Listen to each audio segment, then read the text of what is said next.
del primer encuentro de formación política de líderes y dirigentes de Lima Metropolitana. Tenemos en esta oportunidad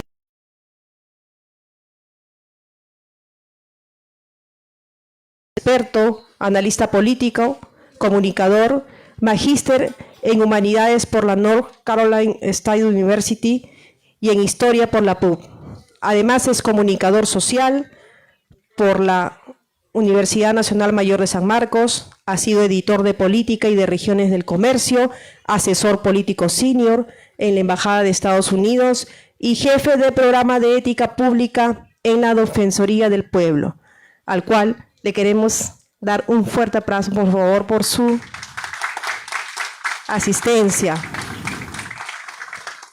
José nos va a deleitar con una exposición llamada Radiografía Política de las Elecciones Generales, Regionales y Municipales al 2026.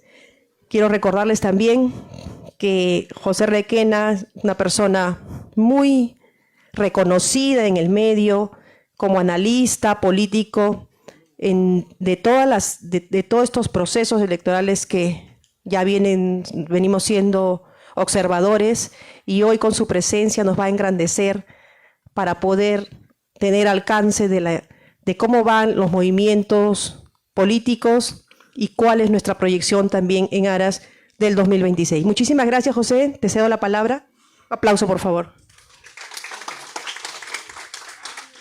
Si gustas, lo hacemos acá. Sí, el escenario es tuyo. Gracias. Ok, gracias. Bueno, muchas gracias por la invitación. Ha sido grato también encontrarme con algunos amigos por aquí que no veía hace algún tiempo. Me pidieron dar una charla mirando hacia el 2026.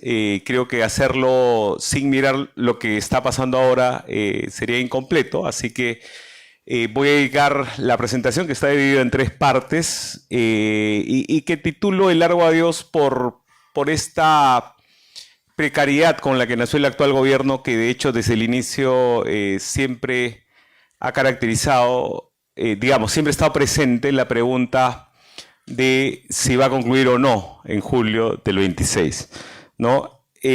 Lo primero es este equilibrio que se había planteado hace algún tiempo con este apoyo que tiene en el Parlamento el gobierno. Curiosamente es el gobierno más impopular y dentro de todo está durando, y quizás ese es un escenario, ese es un desenlace que no puede descartarse, ¿no? Lo primero, en un país en un régimen presidencialista como el peruano, es importante ver este factor de legitimidad que tienen los gobiernos, que es el de la popularidad, ¿no? Que se ha medido con mayor frecuencia recién en este milenio, pero aquí ponemos a Boluarte en perspectiva comparada con las presidencias que han habido nuevamente en este milenio, empezando con Toledo el año 2001. Como ven, acá, no es una novedad, pero sí verlo comparado creo que evidencia más lo precario que es, solo en términos de popularidad nuevamente, ¿no? Porque ya de Toledo, aquí en línea verde, se hablaba mucho de lo impopular que era y llamaba la atención esa característica. Boluarte, desde octubre del 2023 al menos, ya bajó del dígito y ahora se ha estacionado en 2%. Esto no ha variado mucho. Mañana sale una encuesta en Datum que lo ubica en un número similar. Estos son datos de Ipsos. Pero como ven, es la más impopular de todo este milenio, de la historia del Perú, me atrevería a decir, y de hecho hace algunos meses fue comparada con el resto del mundo y era también esa la situación. Aquí se ha roto esta trayectoria que tenían los presidentes que completaron el mandato, me refiero a Toledo, García y Humala, que tenían una especie de utrunga, ¿no? Empezaban en torno al 50-60%, luego se estacionaban en torno a 20-30%, Y finalmente levantaban la popularidad, pero nunca llegando al nivel del inicio. Eso se ve incluso con Toledo, como pueden ver, que al final del mandato siempre levanta. Yo dudo que Boluarte llegue a eso. Creo que Boluarte, de concluir el mandato, se va a mantener más o menos en estos márgenes, ¿no? Ahora, sin embargo, es una presidenta que se mantiene. Lo más preocupante, falta de sensibilidad. Esta frase resume, digamos, su desdén hacia los datos de la opinión pública, que la verdad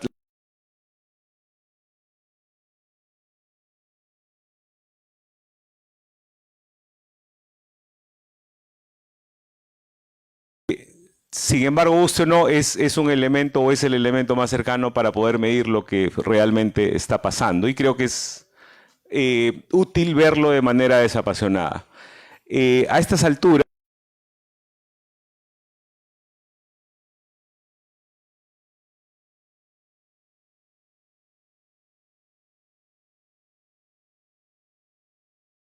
relativamente errático. El último cambio de Salardi, por ejemplo, creo que desandó varias cosas que estaban encaminadas. Y también se está encerrando en su círculo más íntimo los votos para la aprobación 87. Y aunque ahora se habla de un nuevo periodo de vacancia, de hecho el presidente de la Comisión de Fiscalización ha recomendado ya hasta en 2 ocasiones que se empiece el proceso de vacancia, eso no tiene ningún fin práctico. De hecho, como pueden ver en este gráfico, Boluarte ya ha enfrentado 7 mociones de vacancia. Una de ellas fue retirada. De hecho, el congresista Doroteo fue uno de los que retiró su firma. Pero como ven, se ha estado lejos del umbral incluso para admitirla, ¿no? Nunca ha superado 40 votos, por lo cual, por lo menos en el futuro inmediato, esto no parece, y cuando digo futuro inmediato, la verdad, lamentablemente por la precariedad de la política peruana, uno tiene que ir haciendo proyecciones casi mes a mes, ¿no? Entonces yo diría que en junio y julio parece poco probable, pero no se puede descartar a partir de agosto ya con una nueva mesa directiva si la cosa vaya a cambiar, ¿no? De hecho, algunos analistas como Carlos Asombrío planteaba que esto iba a darse entre agosto y diciembre, pero como decía el presidente Paniagua, en política mejor historiador que profeta, ¿no? Así que hay que ver cómo viene la cosa. Lo que sí es cierto es que estos rumores empiezan cada vez a hacerse mucho más presentes. Aquí reseñamos dos coberturas, una de la República, digamos, para un contraste además de uno y otro lado del espectro político. La República, un diario de izquierda, reseñaba a alguien que no es de su simpatía, como José Gutiérrez, que hablaba hace algunas semanas de que habían causales para la vacancia. Gutiérrez, recordarán, fue elegido con votos del Fujimorismo de Perú Libre, entre otros, por este Congreso. Y la verdad, él hizo esa declaración un poco sin que se lo preguntara, ¿no? Esto lo hizo en una entrevista con Nicolás Lúcar. Y a la derecha, la congresista Patricia Chirinos, en el diario Expreso. No es la primera vez que Chirinos se expresa en este sentido, pero sí lo poníamos como les digo, para ver lo representativo y lo amplio que estaba haciendo este run run. De hecho, en predios parlamentarios se habla incluso con nombres y apellidos de quién sucedería a Boluarte, pero como les digo, estas son cosas que hay que ir viendo, ¿no?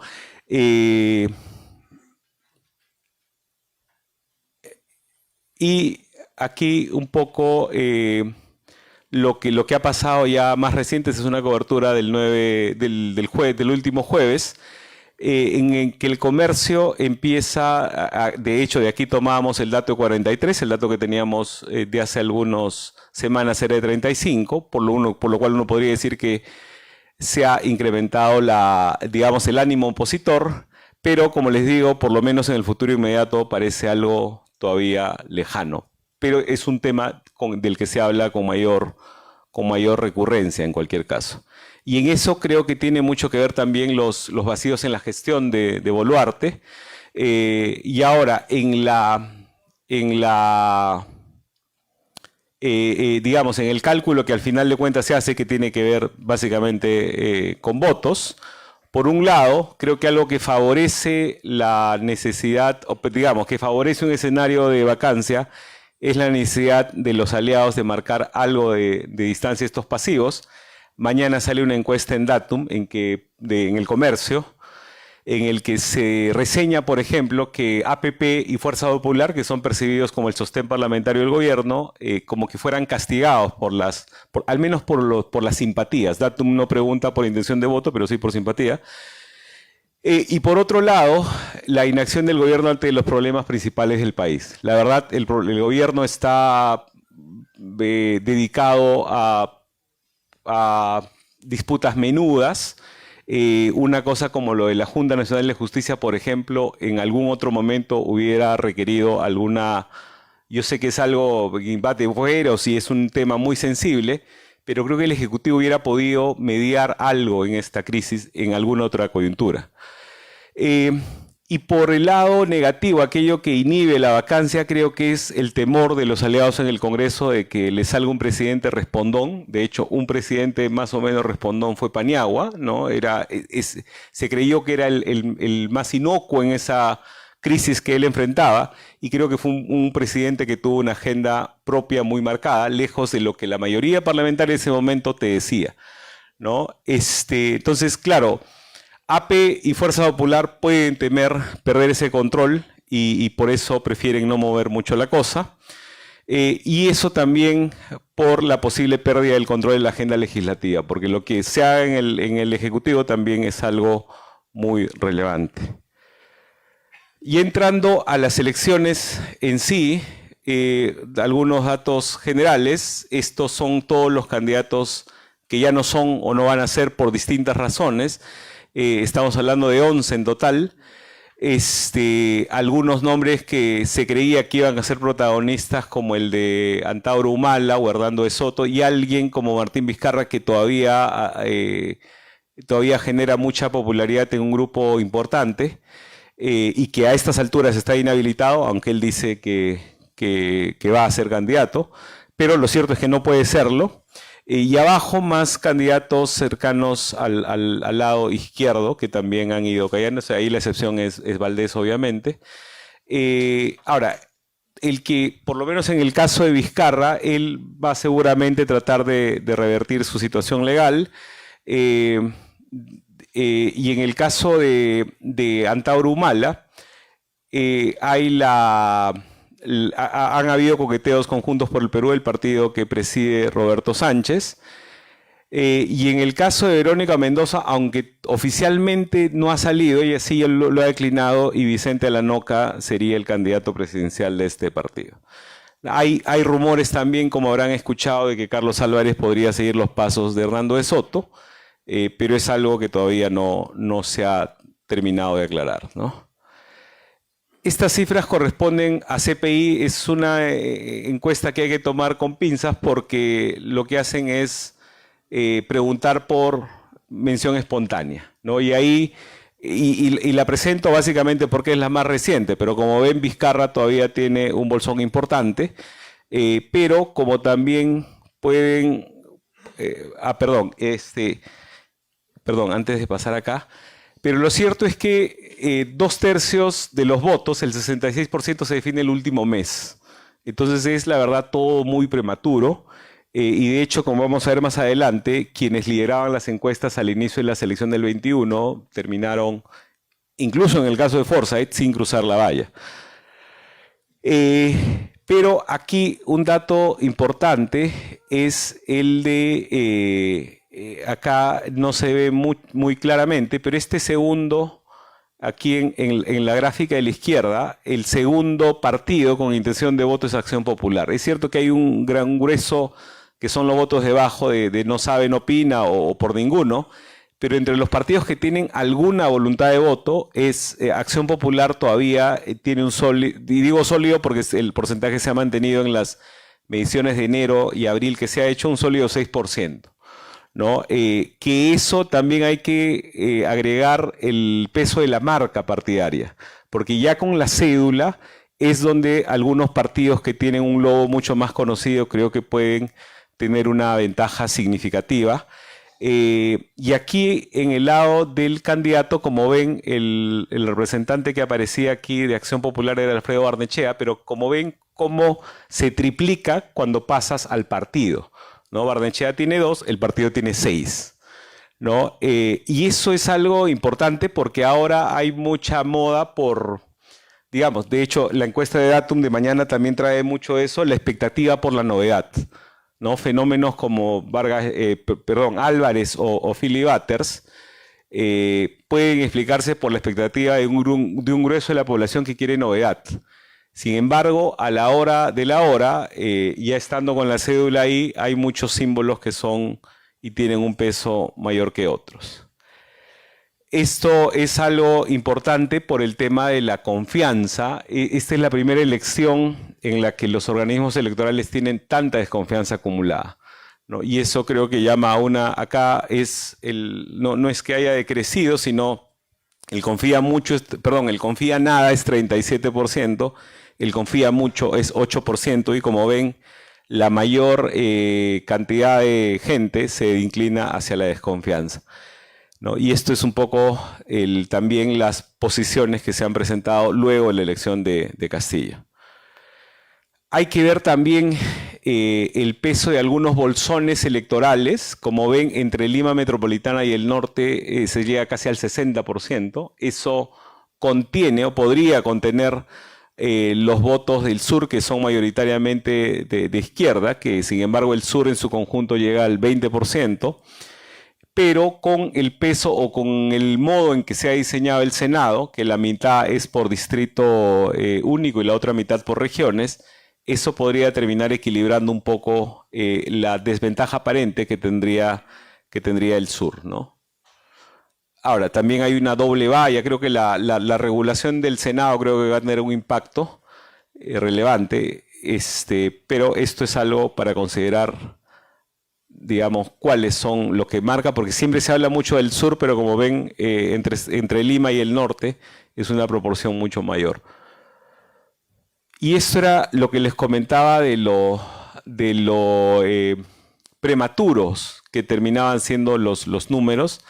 Aquí se recogen los datos desde noviembre del 20 hasta la última semana en que Castillo es el que termina, como ven, con una levantada importante en el último tramo. Este último pico corresponde a la última semana, y ahí, como ven, también hay candidatos que subían y luego declinaban, como Lezcano, De Soto y López Aliaga. Pero ahí, como ven, en la última semana es que Castillo termina metiéndose en la segunda vuelta. De hecho, en los días, no hablo de las semanas, los días previos en la izquierda decían que Castillo era un invento de la derecha para que Verónica Mendoza no entrara, ¿no? Y aquí es donde también, y quizás es la apuesta que tienen ambos, es donde Keiko Fujimori se beneficia de su voto duro. Porque como ven, Keiko casi no se mueve. Keiko es la línea roja que se mantiene estable. La línea roja alta es más bien la del Lezcano.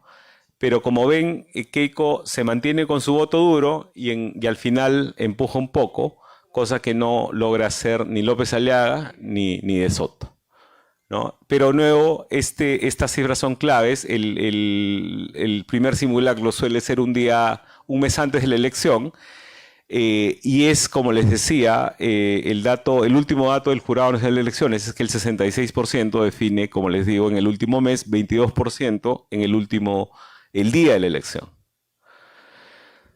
¿Cómo llega la gente a la elección? En general llega con un sentimiento negativo, ¿no? Ahí, como ven, entre la rabia por la corrupción, que es 36%, y la preocupación por la violencia y la inseguridad, con 53%, son en conjunto más del 90% o cerca del 90% de sentimientos negativos. Y esto evidentemente es un terreno fértil para propuestas efectistas, populistas y para discursos también radicales. Algunos datos del rol del Estado que se le asigna a la izquierda, los datos sobre cómo se preferiría un candidato. El 56% prefería candidatos que promuevan empresas estatales, que a estas alturas es más, parece algo lejano o controversial, viendo lo que pasa con Corpac o con Petroperú, por ejemplo. Y a la derecha, candidatos que incluso intervengan en la economía, incluso llegando a control de precios, 48%. Esto es un poquito más equilibrado, pero es un dato muy alto también. En suma, tres cosas de esta presentación o tres ideas con las que creo que debemos quedarnos. Por ahora, y digo por ahora nuevamente pensando en junio y julio, por ahora se mantiene un precario equilibrio que favorece a Boluarte, pero esto podría cambiar a partir de agosto. En octubre, seguramente octubre y diciembre se empiezan a calentar mucho más la elección. En esta época ya muchos candidatos están viajando y muchos partidos están también terminando de prepararse. La economía ha terminado creciendo, la democracia también se mantiene dentro de todo. Y por otro lado, asistimos a comicios con niveles récord de incertidumbre y muy poca confianza en el proceso. Okay, yo con eso me quedo a disposición para cualquier pregunta. Jenny, muchísimas gracias. Jessica, perdóname, muchísimas gracias. Un aplauso, por favor. Gracias, José. Sí, vamos. Le invitamos a José a pasar a la mesa, por favor. Vamos a proseguir con la exposición de nuestro correligionario Alberto Tejada, con su ponencia Gobierno Municipal, Gestión Pública, Administración de Recursos y Políticas de Estado. Por favor, recibiámoslos con un fuerte aplauso.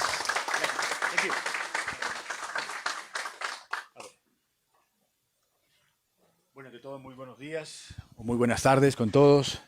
A ver si me pones la presentación. Es para mí un gusto y un honor estar con cada uno de ustedes en esta reunión. Un poco para hablarles de nuestra experiencia en estos más de 20 años haciendo algo en la gestión pública, tanto territorial como subnacional como nacional. Y un poco poniendo en relevancia lo que viene, ¿no? Yo sé que a la gente le emociona mucho la parte electoral, pero lo que yo quisiera transmitirles es no un sinnúmero de acciones que se pueden hacer desde un territorio, sino enfocarnos en tres grandes grupos. Uno, cómo gestionar equipos dentro de una organización, que me parece muy importante. Otra, vinculado a la sostenibilidad, que es algo que todos tenemos que trabajar.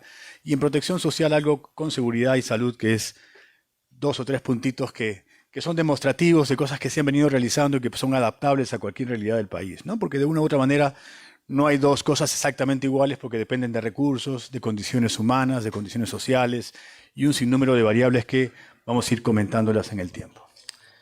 Esto de acá, eso aquí.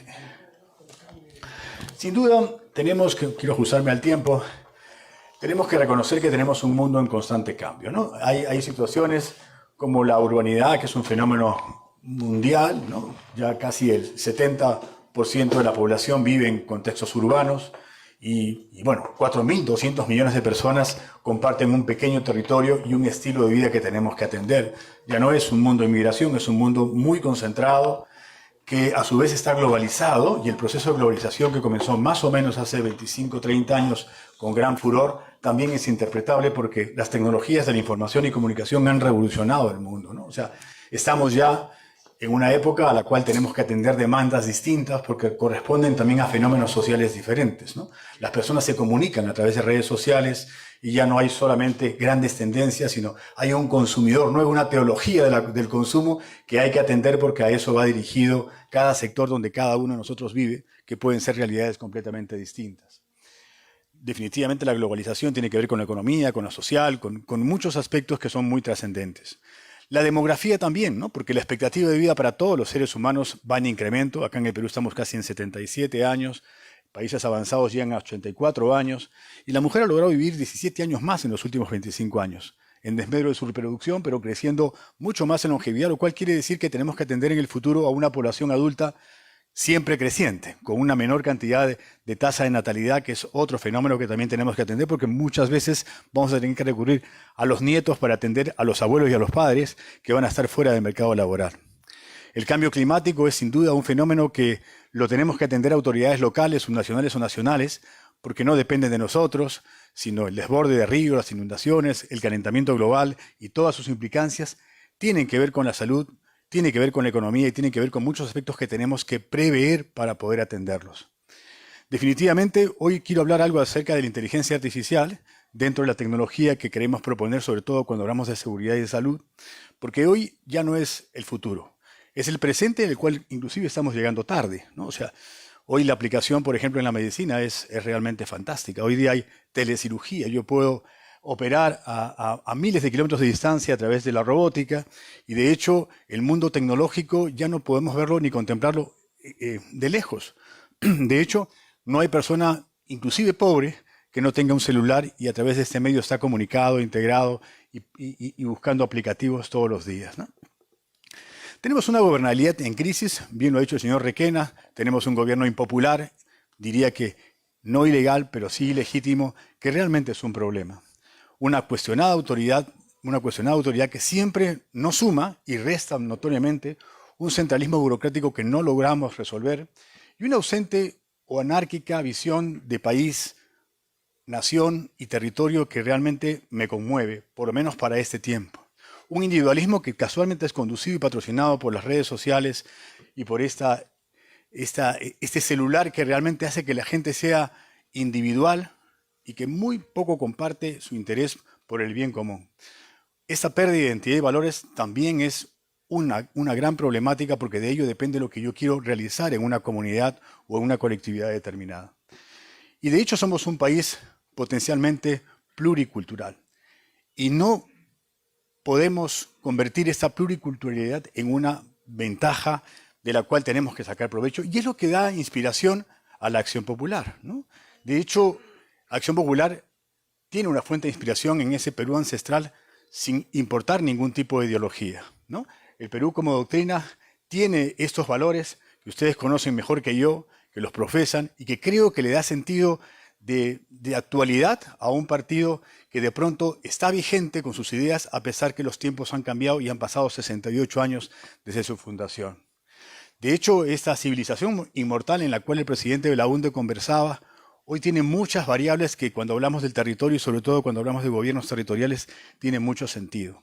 Pero como país, su planificación, cuando hablaba del imperio y de los ancestros y de los antiguos peruanos, esa adaptabilidad para tratar de procesar una colectividad era pero muy importante. Esa simbiosis hombre-tierra, esa inspiración en el ayu, ¿no? En la chunga, en la pachaca, en la cooperación popular, fueron realmente situaciones que hasta hoy siguen siendo vigentes, variándole de nombre, pero realmente esa visión cooperativista sigue siendo vigente en una sociedad como la que vivimos. De hecho, esta unidad nacional que tanto reclamamos y que hoy día se fragmenta en partidos y tendencias buscando el poder, pero no saber para qué lo quieren, porque hay que gestionar muchísimas cosas que tenemos por hacer, pero pareciera que todos estamos más interesados en el cargo, sino para qué cosa queremos tener esa responsabilidad. De hecho, esos caminos que nuestros antiguos peruanos hacían, que unían Quito con el Cusco, hoy día simplemente quedaron en el olvido y tenemos que recordarlos más que nunca para integrar a los peruanos y a través de ello generar esa unidad que todos queremos. Tenemos que aprender de esos peruanos del pasado, los tambos, las energías hidráulicas, la ingeniería que realmente fue un asombro continental o mundial, de la cual hoy día no hemos continuado su legado y que tenemos que reencontrarnos a través de el por qué queremos trabajar eso desde nuestra localidad, nuestro distrito, nuestra provincia, nuestra región o de donde realmente seamos llamados a servir por nuestro país. Concentrándonos en el tema, yo quiero poner énfasis en qué oportunidades tenemos desde un territorio, desde un gobierno municipal. Si ustedes me piden a mí una opinión, ¿qué cosa es más interesante, un gobierno local, un gobierno subnacional o un gobierno nacional? Yo creo que el gobierno local es una instancia de gestión fantástica, desde donde realmente se pueden cambiar las cosas y la historia del Perú. No es más importante porque uno tiene una jerarquía mayor, porque también esos cargos tienen mucho más volatilidad y mucho menor influencia en el colectivo social, que es lo que realmente tenemos que hacer todos. Sobre todo cuando hablamos de políticas inclusive grandes, ¿no? Como la gestión del desarrollo sostenible o de la protección social, donde pareciera que todo lo hiciéramos por decreto y el Perú no se maneja por decretos. La autoridad y la letra pueden estar ahí en una disposición y una ley que no se cumple y finalmente por eso que viene el desapego y la pérdida de la credibilidad en la autoridad. Los municipios tenemos grandes oportunidades. La mayor cercanía a la población es una fortaleza realmente inigualable. Un gobierno central, un primer nivel de gobierno, no tiene ni siquiera idea de lo que pasa en cada lugar de las 1.800 gobernaciones que existen en nuestro país, porque son realidades distintas, que no las conocemos, a lo mejor lo conocemos turísticamente, pero no conocemos la callecita, el vecino, la comunidad, la costumbre, etcétera, que lo hacen muy interesante para poder conectar. Este conocimiento del territorio es muy particular y muy plural en el país, lo cual demanda de que cada uno de nosotros tenga una responsabilidad de gestionar territorios y obviamente integrarlos. La agilidad para actuar sin tanta burocracia también es una ventaja muy importante. Lo vamos a ver cuando hablamos del tema de seguridad o lo vamos a hablar en el tema de salud. Y esta coordinación directa con otros actores locales y que dependen de un liderazgo. La ventaja que tiene una autoridad elegida territorialmente es que él tiene una rendición de cuentas con sus vecinos, con su comunidad plena, que no la tiene el gobernante del primer nivel de gobierno ni el subnacional. Eso lo hace realmente una autoridad muy, muy interesante. Gracias a Dios tenemos en el Perú elecciones municipales. Gracias al arquitecto Belaúnde y su primer gobierno, estas primeras elecciones se dieron el 12 de noviembre de 1963 y fueron realmente un giro fantástico porque antes solamente las autoridades eran designadas por el gobierno a dedo y carecían de legitimidad. Esto realmente fue un factor muy importante porque la motivación del cambio se dio básicamente por democratizar el poder local, fortaleciendo la representación ciudadana y dándole a esta modernización del Estado un impulso para el desarrollo urbano y rural, pero desde los municipios, desde el contexto local. El primer paso fue hacia un sistema democrático donde autoridades empezaron a representar a sus vecinos, situación que no había hasta el año 63. Y obviamente fueron las bases de lo que hoy tenemos como elecciones regulares en este tiempo. Definitivamente esta modernización trajo una gran identidad de parte de casi los 1.800 participantes que veían que su realidad era distinta a la de otro y teníamos que gestionarla de una manera diferente y creo que eso fue un acierto, sobre todo cuando había esa palabra que se llama legitimidad que no tiene la presidenta Boluarte cuando ella quiere conversar con los 30 y tantos millones que estamos en este momento. Bueno, ¿a qué aspiramos? Aspiramos desde un territorio a un humanismo situacional que construya esperanza. Esa esperanza que no se conversa tampoco ni siquiera cuando hay un plan de gobierno, porque todo el mundo simplemente tiene una visión de castigar y atacar al otro, pero no de proponer ideas, porque hoy día las candidaturas con el respeto del caso se ganan con personas y con ideas. Ya inclusive el factor propio de ideología dura cada vez está en menos auge y la gente quiere respuestas más pragmáticas y gente que pueda solucionar problemas de las cuales tenemos muchas que poder hacer. La calidad de vida y el desarrollo con bienestar social tiene que ser una demanda, porque yo sí creo que cada persona que se atreve a ser candidato o que quiere pugnar por una responsabilidad tiene que saber para qué cosa quiere ser una autoridad. ¿Qué es lo que quiere hacer en el mandato de este encargo de ser alcalde, de ser regidor o de ser consejero o lo que realmente fuera? Creo que es lo más importante que me gustaría desarrollar en esta presentación.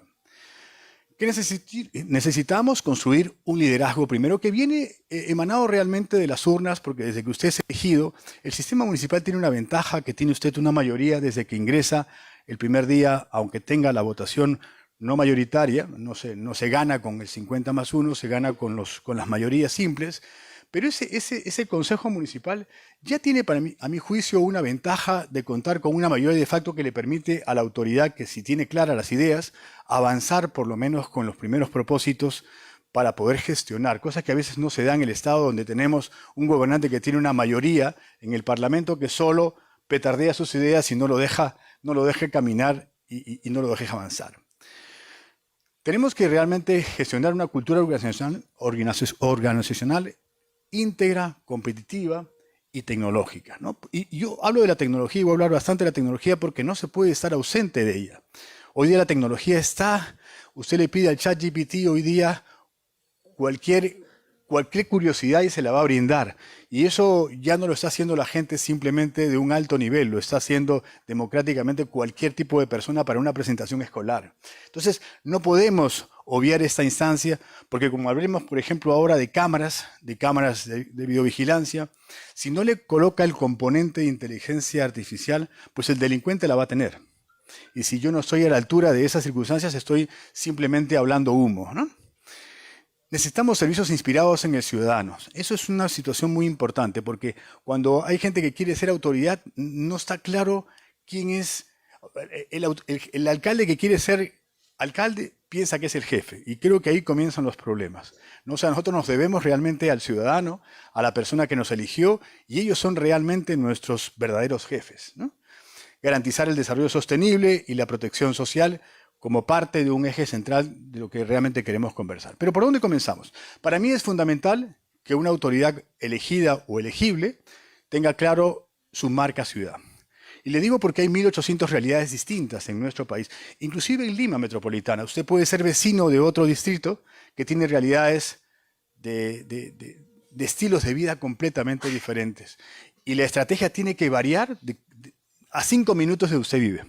Porque la gente a veces se integra por aspiraciones de donde quiso vivir y quiere que se honre básicamente una forma a la cual una autoridad tiene que básicamente honrar. Entonces, tener esta marca ciudad significa qué es lo que yo quiero comunicar desde el día 1 en lo que quiero hacer y cómo quiero que me recuerde, cómo puedo hacer memorable en mi gestión. Eso para mí es un concepto muy importante, ¿no?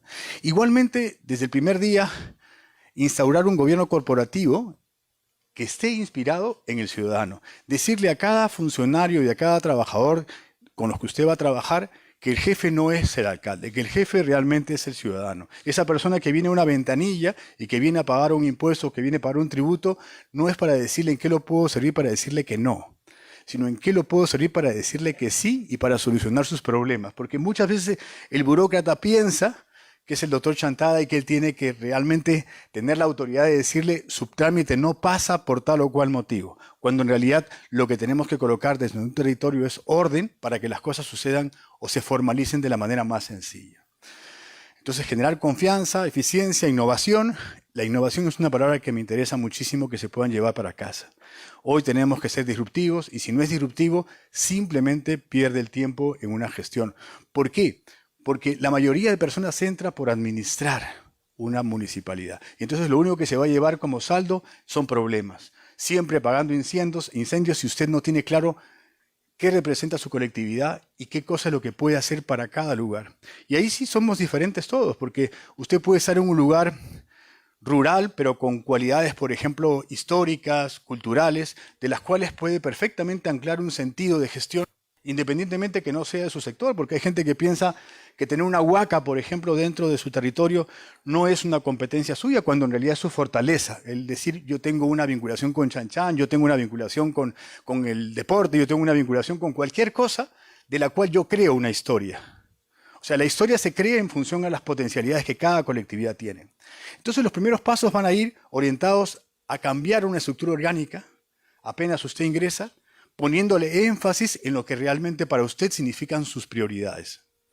Yo quiero trabajar más el aspecto del catastro, yo quiero trabajar mejor el aspecto recreativo, yo quiero trabajar mejor el aspecto de salud, fortalecer el sector de educación. Lo que usted quiera tiene que cambiarse antes de comenzar el partido para que usted comience básicamente con reglas sobre las cuales se trace objetivos y obviamente se autoevalúe de saber cómo, porque como lo veremos en la siguiente lámina, para mí es muy importante el tablero de mando desde una organización. O sea, tener en claro semana a semana cómo vienen sus ingresos y cómo van sus obras, ¿no? De las que planificó desde el primer día de gestión. Usted no las puede ir inventando en el camino. Tiene que tener claro qué cosa es lo que podemos hacer. Ahí es importante estas prioridades. Prioridades que deben emerger de un ASIS. Ustedes me dirán qué cosa es un ASIS. Es un mapa situacional que normalmente las colectividades no las tienen y las que hay son falsas y son inexactas. Si uno no tiene claro cuáles son las debilidades y fortalezas. Por ejemplo, le hablo de la ciencia en salud, ¿no? O sea, ¿cómo voy a poder destinar presupuestos a una colectividad determinada si no conozco sus enfermedades, no conozco cuáles son sus vulnerabilidades, su clima, cómo son las determinantes sociales de la salud, de qué cosas se podría enfermar mi gente si en este clima tropical tenemos dengue o tenemos cualquier otra enfermedad? Entonces, la evaluación crítica no se puede globalizar cuando hablamos de un país. Ahí tenemos que aterrizar en 1800 realidades de nuestro país, ¿no? Tenemos que pensar, bueno, acá sí viene mi deformación de árbitro de fútbol, ¿no? O sea, tenemos que pensar desde el inicio en el final. O sea, es como comenzar un partido y decir, bueno, ¿cómo salgo de este partido detrás de una disputa? Comenzar es muy bonito, pero la idea es cómo usted termina, ¿no? Usted no es evaluado por el comienzo ni por la popularidad, sino cómo deja una gestión y cómo hace memorable una gestión. Y para eso tenemos que tener objetivos claros para que esa gobernanza realmente sea empática con su propio equipo. Yo lo primero que creo fundamental, apenas uno tiene gobierno, es subir la valla al área de recursos humanos. Porque normalmente en la política el clientelismo político y el tema del empleo es un problema. Entonces, si no tiene una buena calificación con gente calificada para calificar, se encuentra en un problema donde la autoridad termina contratando a gente incompetente que luego termina siendo víctima de su propia gestión. Entonces, para mí eso es muy importante. Por supuesto, demandamos que cada vez tengamos mejores militantes y mucho más preparados para competir y dando realmente a la organización una reputación de buenos gestores públicos. Crear un departamento de integridad hoy día me parece fundamental. O sea, el acompañamiento de todo lo que es el órgano de control debe darse en cada acto concursal en una gestión para evitar tener problemas cuando uno se va. Cerrar todas sus obras y tenerlas todas listas del primer día a través de un departamento de integridad o una gerencia de integridad, incluyendo los ISOs a los cuales usted puede integrarse el día de hoy.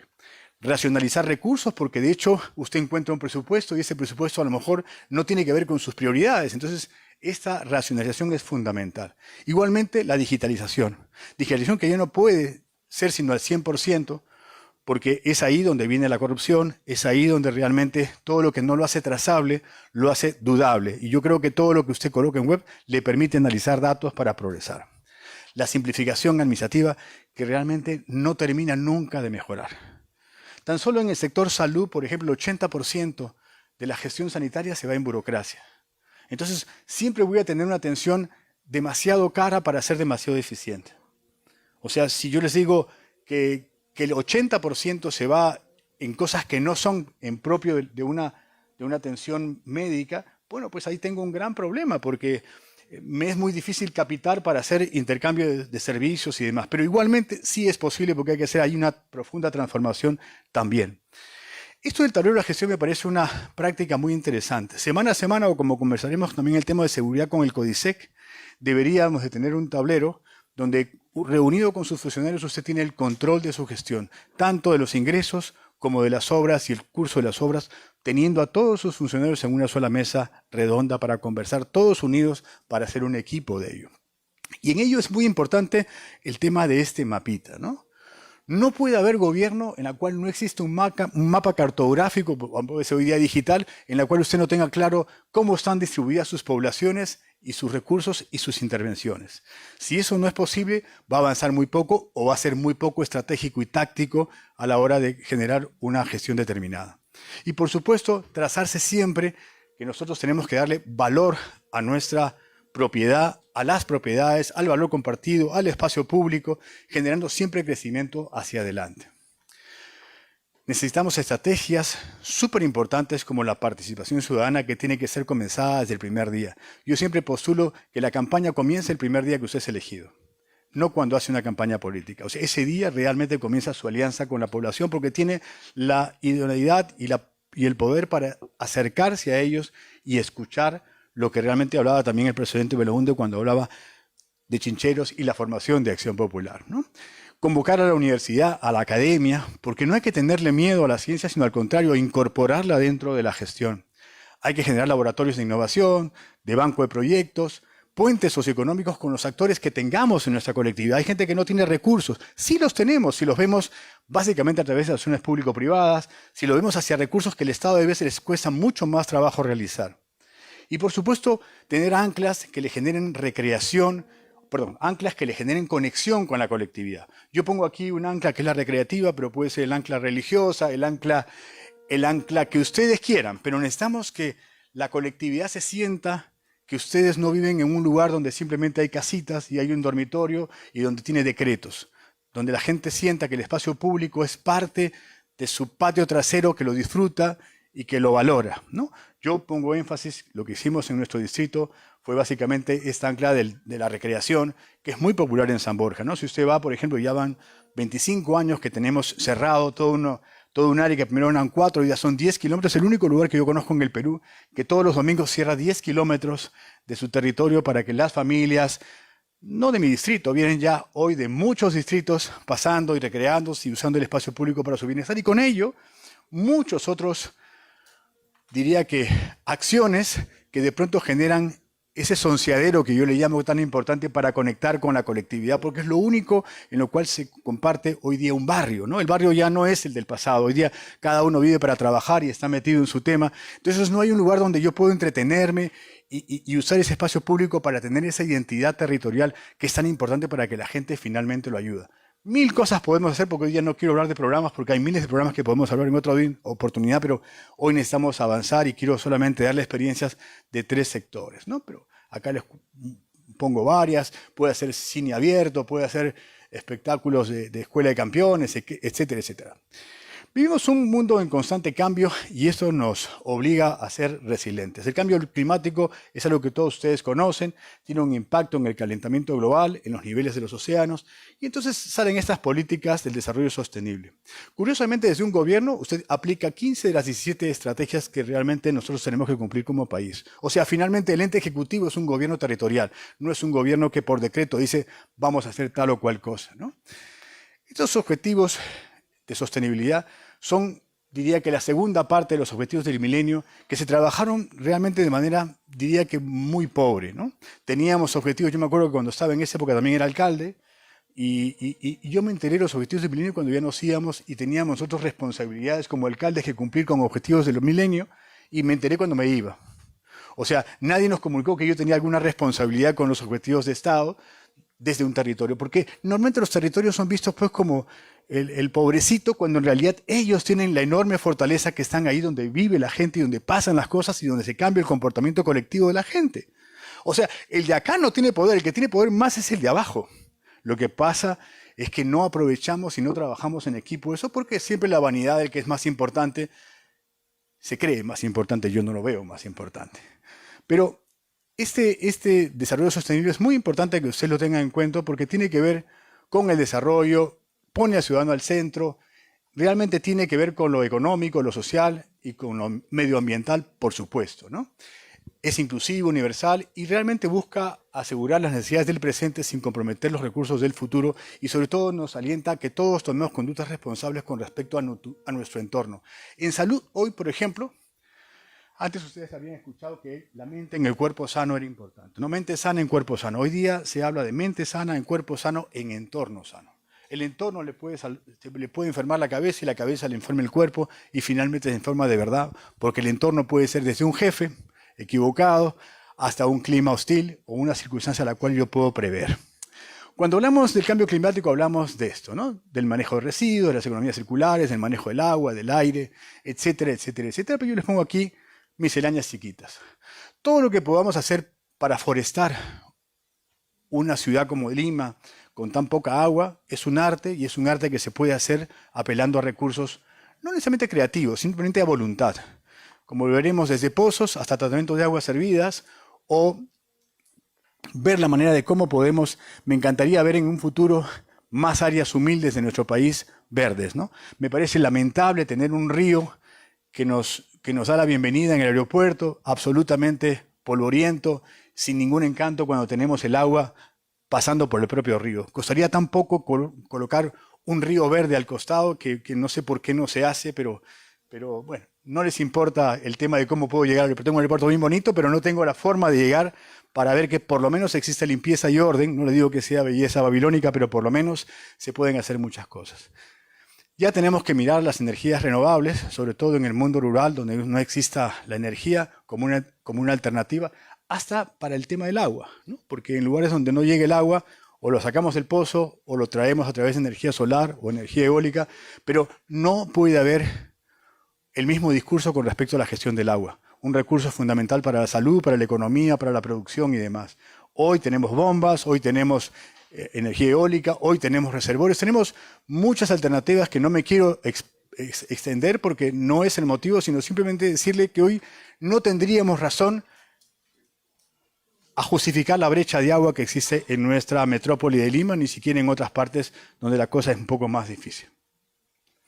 Podemos apelar a pozos. Yo, de hecho, en San Borja no solamente tenemos el manejo del río Surco, no solamente tenemos plantas de tratamiento, sino es que encima tenemos un pozo. Pero me parece hasta impropio que el distrito que realmente no tiene problemas de agua tenga hasta un pozo de agua ante la eventualidad tanto de siniestros como de las áreas verdes que ustedes las pueden mirar en este distrito. Las aguas servidas. Las aguas servidas esto es un proyecto universitario que se hizo 3 plantitas chiquitas para darle dignidad al agua, porque nos parece incorrecto que se pueda regar un parque con aguas potables cuando en realidad hay mucha gente que no la tiene agua, ¿no? En nuestro distrito esas plantitas que fueron muy económicas realmente pueden manejar el agua por lo menos para el regadío, que también podría hacerse en asentamientos humanos, también podría hacerse porque son de muy bajo costo y realmente son una experiencia muy interesante. La calidad del aire es un drama. Tenemos la tasa más alta de enfermedad alérgica y broncopulmonar, y eso lo podemos medir, no es nada del otro mundo, puede tener sus mapas de calor que los puede también contribuir para informar a su colectividad. Los manejos de residuos sólidos, nosotros tenemos allá contenedores subterráneos que también ganaron las buenas prácticas de gobierno. ¿Por qué? Porque antes la basura estaba afuera de los edificios y la gente hurgaba la basura, los perros y los recicladores. Esto fue una solución. Y tenemos el recojo de basura más barato de Lima metropolitana. Dicho sea de paso, per cápita, lo que paga el vecino del distrito de San Borja con contenedores es mucho más barato que lo que paga un vecino nuestro alrededor y diría que el 99% de los otros vecinos de Lima en cuanto al gasto.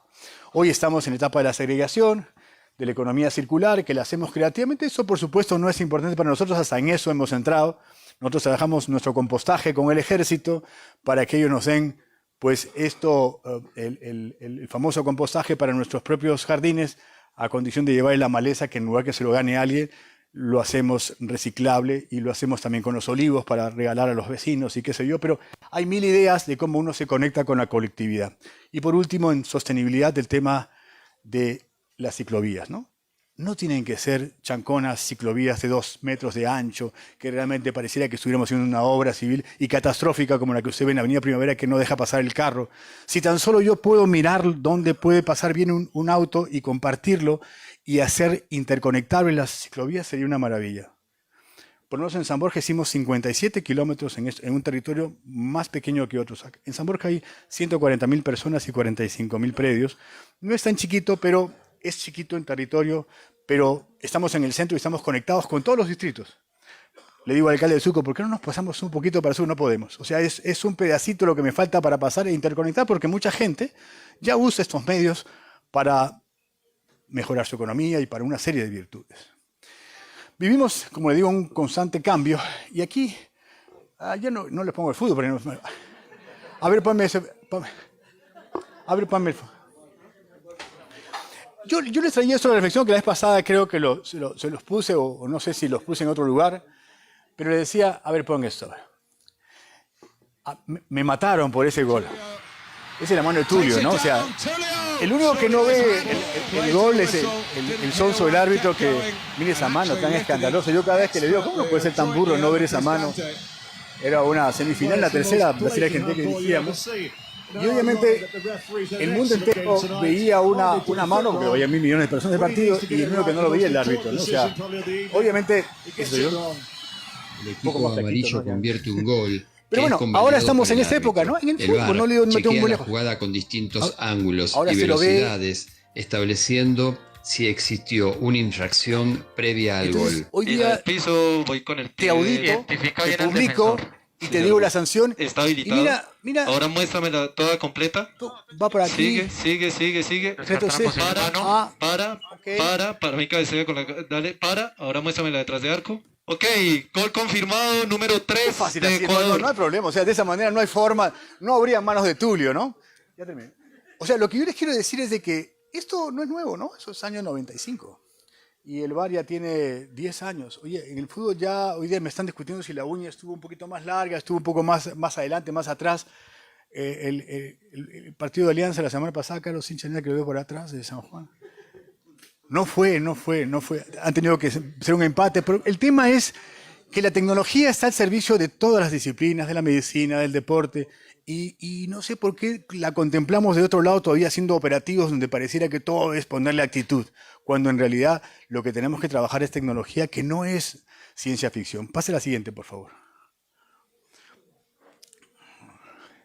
Hoy tenemos a la inteligencia artificial que no es solamente el registro de imágenes, sino cómo las administro, cómo las proceso, cómo un robot realmente ve factores de riesgo, que es lo que quiero que ustedes vean que se puede realizar. No solamente nos sirve, por supuesto, para monederos y para pagar un estacionamiento, que es perfectamente válido a través de un aplicativo, y nada de esto es caro, sino cuando aplicamos, por ejemplo, el tema de seguridad, ¿no? Aquí ya quiero referirme a los temas concretos de seguridad y salud. Nosotros tenemos una filosofía desde un territorio. Yo no hablo de seguridad ciudadana, yo hablo de seguridad humana.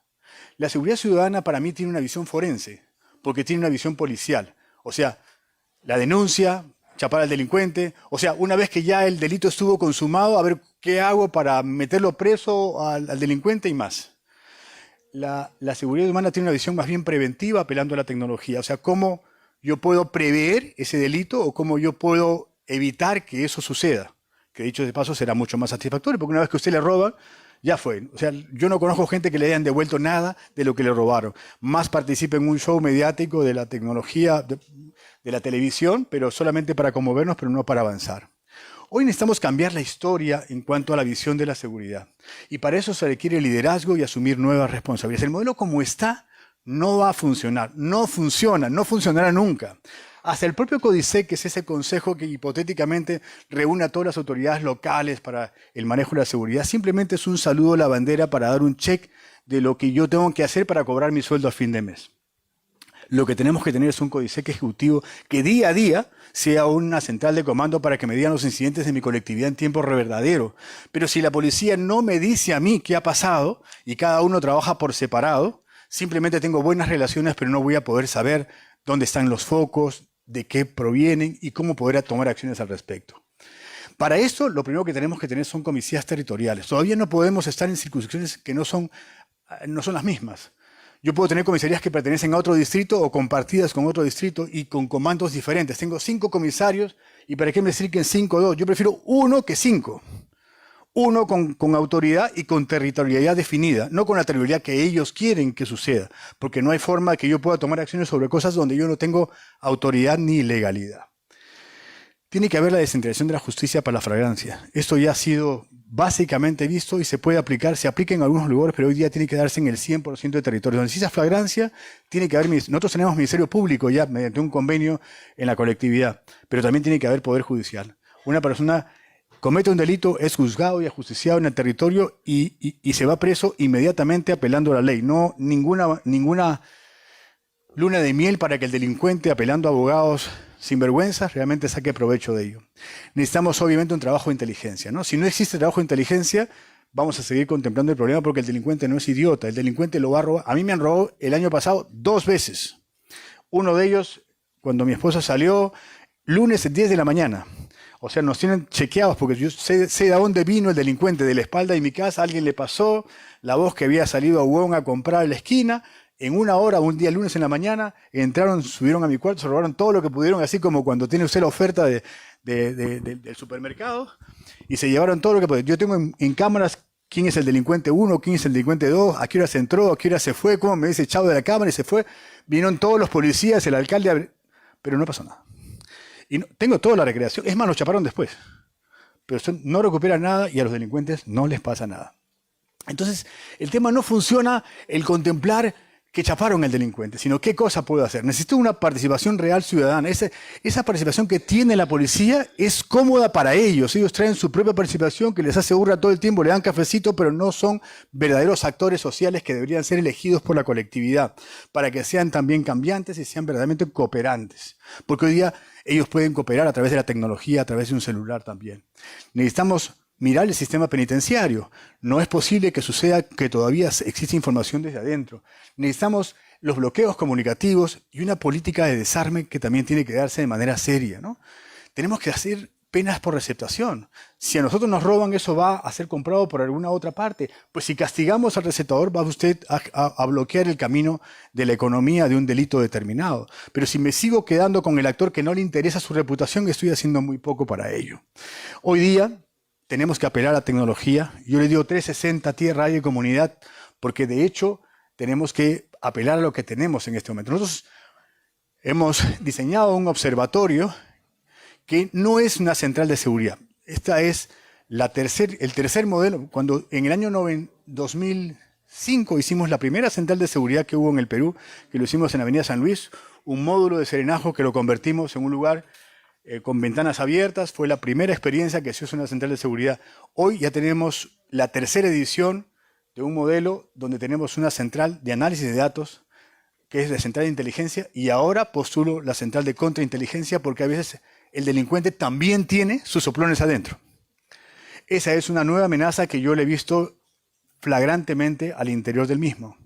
Porque el que es delincuente es inteligente. Y el que es delincuente, así como hay infiltrados en la policía, también existen infiltrados dentro de un territorio determinado. Este Observatorio 360 inclusive cuenta con esta adhesión de los vecinos a través de una plataforma que también fue una novedad que hicimos en el último tiempo, para que los vecinos participen de las acciones, cómo se trabaja la inteligencia y contrainteligencia y el tema del rastreo dentro de una colectividad. Y esta innovación que yo me apena, porque lo voy a colocar ahorita un video de esto, de los drones, lo comenzamos con mucho entusiasmo y hoy día es la sensación con respecto al distrito por su baja nivel de incidencia de delictividad, pero sin que los otros distritos lo hayan conectado exactamente igual. O sea, se quedaron con el dron para la tele, que lo suben y simplemente hacen unas cuantas fotos publicitarias y se fueron. Cuando en realidad este dron es un dron militar que no cuesta significativamente mucho más que cualquier herramienta de seguridad ciudadana, pero tiene un valor de patrullaje y de generar información, no solamente para la seguridad, sino también para la seguridad, para la defensa civil. Es más, tanto en salud como en seguridad, obtuvimos las buenas prácticas de gobierno y de creatividad empresarial también con respecto a esas iniciativas. Pero esta producción multidominio es aire, tierra y tecnología, que realmente le da un componente muy interesante a este manejo de este aparato desde el aire, donde yo puedo mirar todo el distrito permanentemente. Es un aparato que no es solamente visual, sino que también habla, también lo puede aterrizar, puede estar de noche, y es conducido por gente de la Fuerza Aérea, no es conducido por un aficionado, es regulado y es perfectamente posible. Aplica la inteligencia artificial poniendo a la prevención anticipada, la respuesta rápida, la reducción del error humano y el uso de los recursos policiales. Estas son las cámaras que te pueden mirar a gran distancia con un acercamiento realmente impresionante. O sea, tiene un zoom que puede ir desde arriba a mirar una placa y a identificar una placa de un auto robado, por ejemplo, que circula por la colectividad.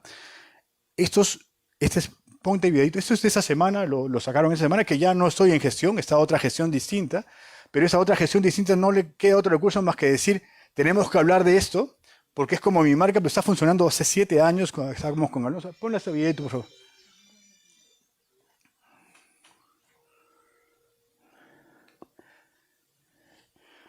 Estos son unos...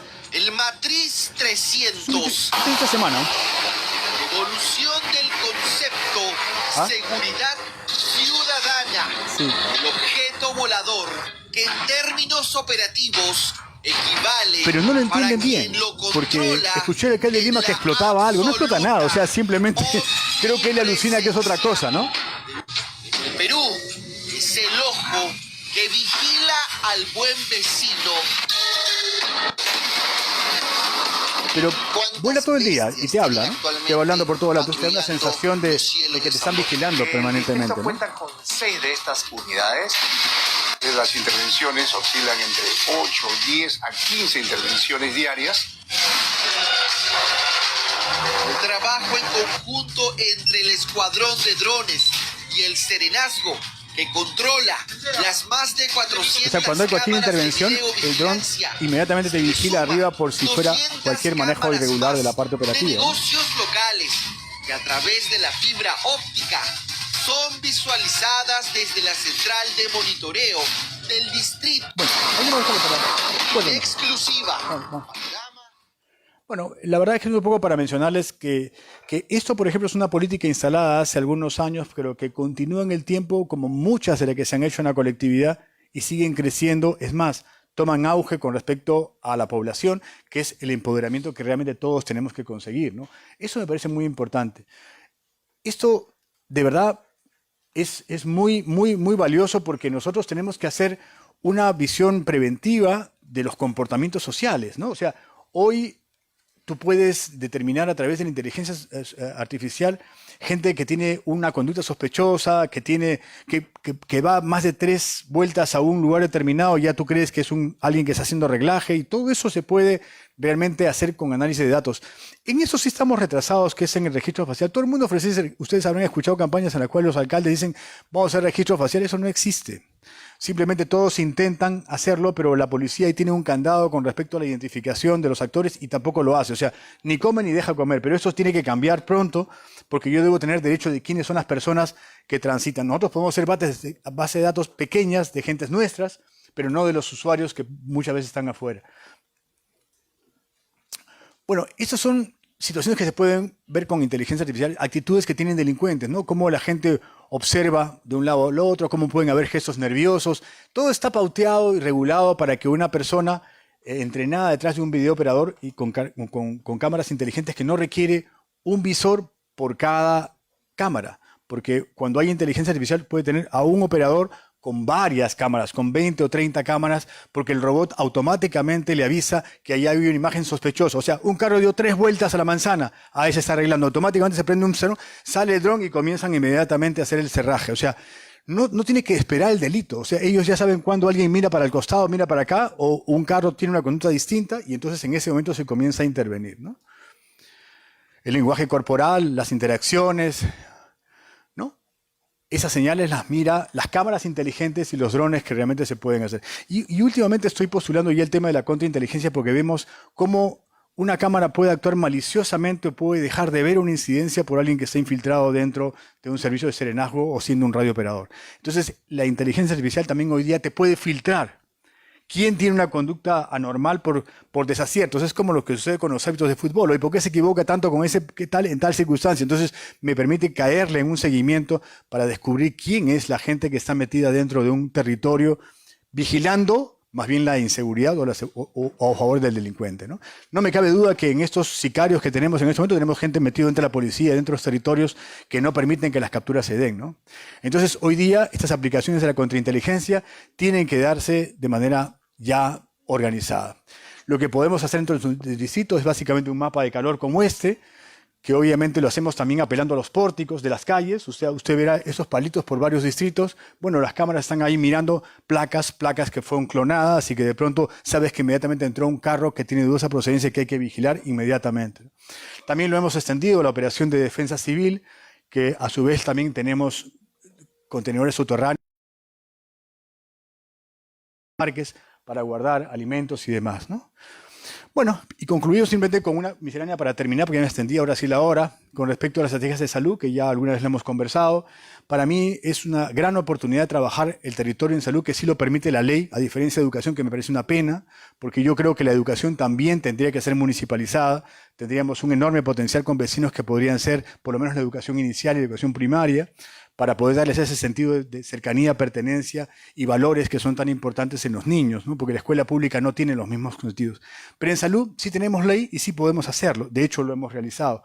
Esta medicina centrada en las personas. Lamentablemente, los problemas que tenemos, ya ustedes los conocen: presupuesto, infraestructura, información. La información no se tiene, no hay un ASIS dentro de cada colectividad. Nosotros hemos realizado el primer ASIS en nuestro distrito a través de un pequeño censo para saber quiénes viven, qué tienen, qué problemas hay para poder generar estrategias, ¿no? Y la falta de liderazgo es patente. El encargado de la postita, el encargado del sector de salud no tiene ningún vínculo con lo que pasa con la colectividad porque carece de legitimidad social. Tenemos 6.800 de los 7.800 establecimientos de salud. No hay por qué hacer hospitales con centros de primer nivel de atención. Tenemos resuelto el problema, por lo menos el 80% de la carga de enfermedad. Y eso está descrito hace más de 40 años en Alma Ata, o sea, no estamos inventando nuevo.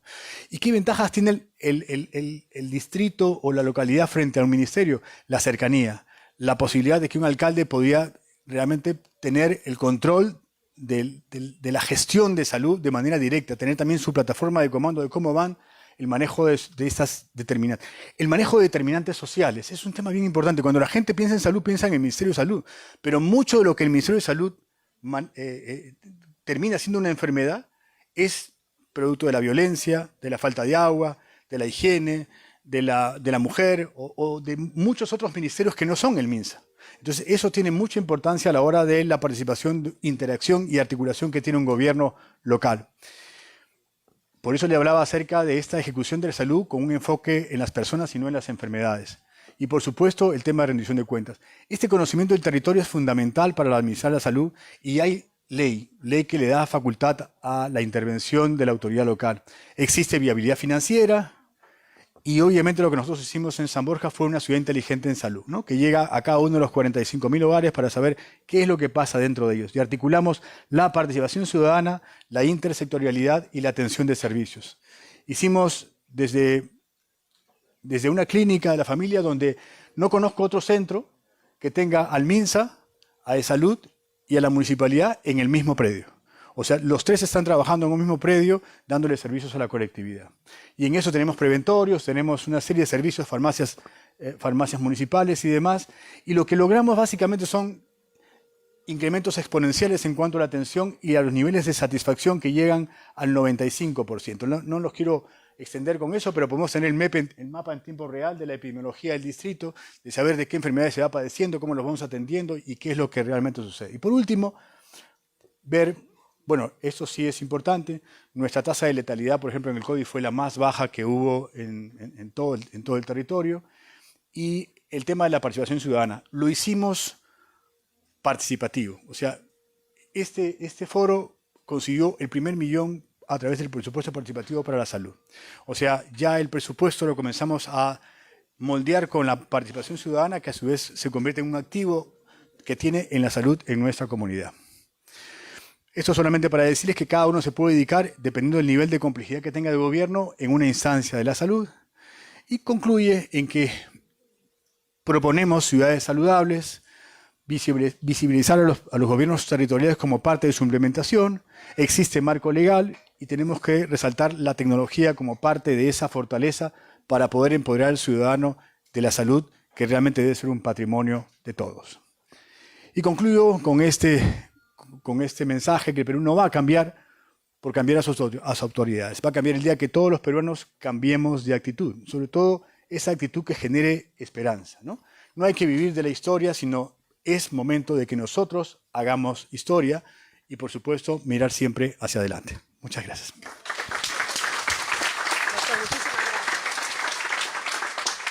Muchísimas gracias al doctor Alberto Tejada, con una exposición magistral. Nos ha dado cátedra de todo lo que significa la gestión local en cada distrito. Con esta participación damos finalizado el bloque de exposiciones y vamos a iniciar un bloque del panel, el bloque de integración con los ponentes José Requena, Alberto Tejada, a quien los invitamos a formar parte de la mesa. En este bloque se va a desarrollar preguntas por parte de nuestros correligionarios.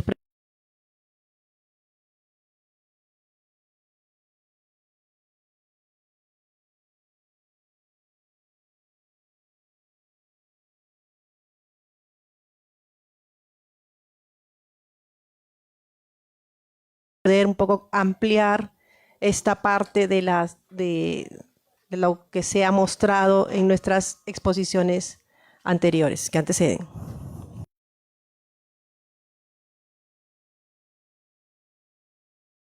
Nos acompañe en esta parte del bloque en la moderación. Asimismo, hago la invitación de Max Crespo.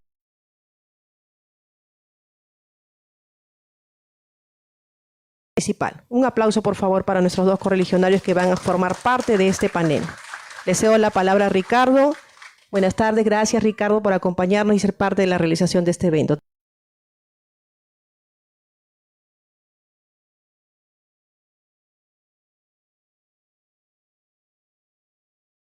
Bastante interesantes y seleccionadas por nuestro panel.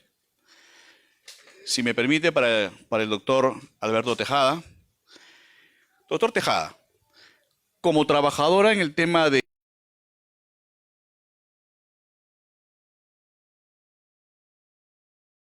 del CODISEC, ¿sabe de la inseguridad ciudadana? Su micrófono, por favor, Mario. Alcanza el micrófono al panel.